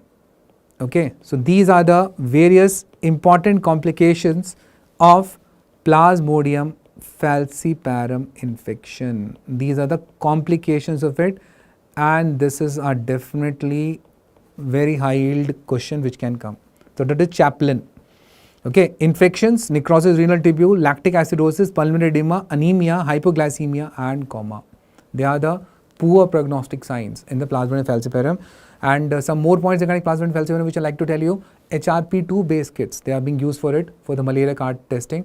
And there is a method termed as Kawamoto technique, which is the fluorescent method for this, in which you use acridine orange, which does not stain orange, it stains green. That is also there.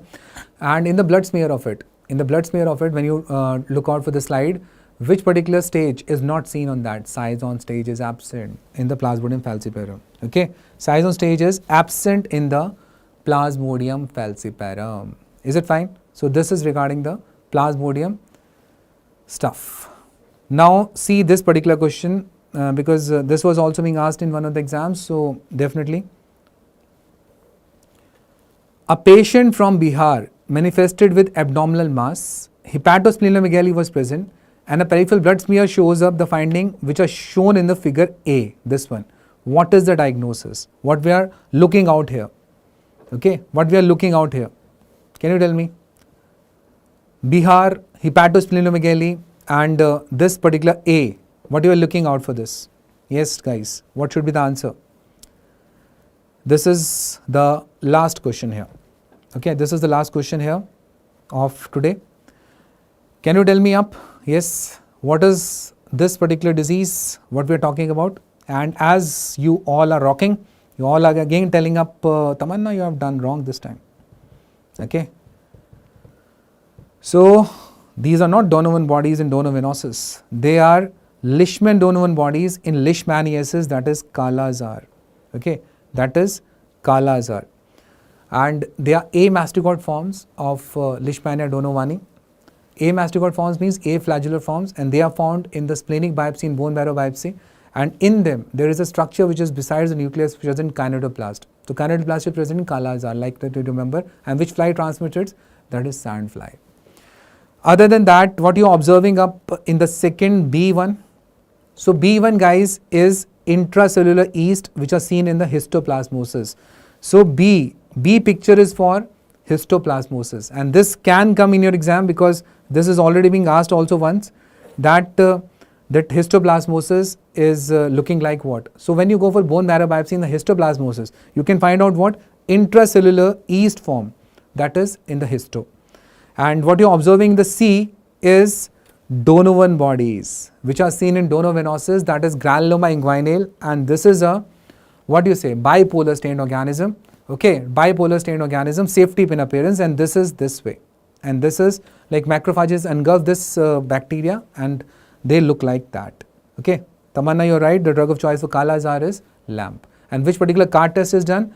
RK39 antigen CAR test. RK39 antigen CAR test. Is it fine guys? So remember this also. The patient with TB, TB kahan se aa gaya? TB is not there in this. Okay, so this is Kala Azar. This picture is for intracellular yeast, that is histoplasmosis, which is done by Histoplasma capsulatum, okay, which is obviously dimorphic fungus, and this is the Donovan bodies which are observed in the Donovanosis. RK39, very good, very good. Culture is in triple N, very good. Now, last time I've seen a question, like if you see that question, that what are the various factors which predispose to hematogenous disseminated candidiasis. So, this also we can discuss up some extra points, that these are the factors which predispose to hematogenous spread of the candidiasis. What are they? If somebody is on antibacterial agents because of an infection, indwelling intravenous catheters are there, hyperalimentation fluids, that fellow is on, indwelling catheters, urinary ones, parenteral glucocorticoids are being given off. If a patient of severe burns is there, HIV associated low CD4 T cell counts are there, abdominal or thoracic surgery underwent, cytotoxic chemotherapy is being given off, immunosuppressive agents for organ transplantation was given, respirators, the patient is in the ICU, neutropenia is a very important risk factor for candidiasis, low birth weight neonates, and then diabetes. These are the various ones, at least you can have a look at the last, this particular one, that which all they predispose to this hematogenous disseminated candidiasis. These are the ones because they have given up all from this particular Harrison table, all the options, and the question was except. So, except you could able to answer only when you know all of them. Okay. So, this is regarding the hematogenous transfer of disseminated candida. Candida, which phenomena is seen? Reynolds Broad phenomena. Okay. And there is chlamydospore formation in the corn meal agar. That also needs to know regarding the candida. Now guys, this also I think can be asked regarding the Kaposi sarcoma. So this is Kaposi sarcoma, as you can see the various presentations of Kaposi sarcoma. The first one is periorbital edema and bruising. The second one is the truncal distribution of the lesions which are there in this. And the third one is also on the extremities, that is upper extremity lesions, and we are talking about which particular vascular tumor? Kaposi sarcoma, guys. And Kaposi sarcoma happens to be in HIV positive, and this is due to which particular virus? HHV8. Human herpes virus 8 associates with Kaposi sarcoma, which is in the AIDS defining criteria also. Okay. And along with that, the question which was recently asked is what other things it do? Primary effusion lymphoma, okay, or Castleman's disease. Primary effusion lymphoma and Castleman's disease. They are also there in this particular one, Kaposi sarcoma, and it's a vascular tumor. It's a vascular tumor. And these types of like chest X-ray findings, they are there. That is, lower lobe infiltrates are observed up in the Kaposi sarcoma. So it can involve the lungs also, along with the vascular stuff. Fine.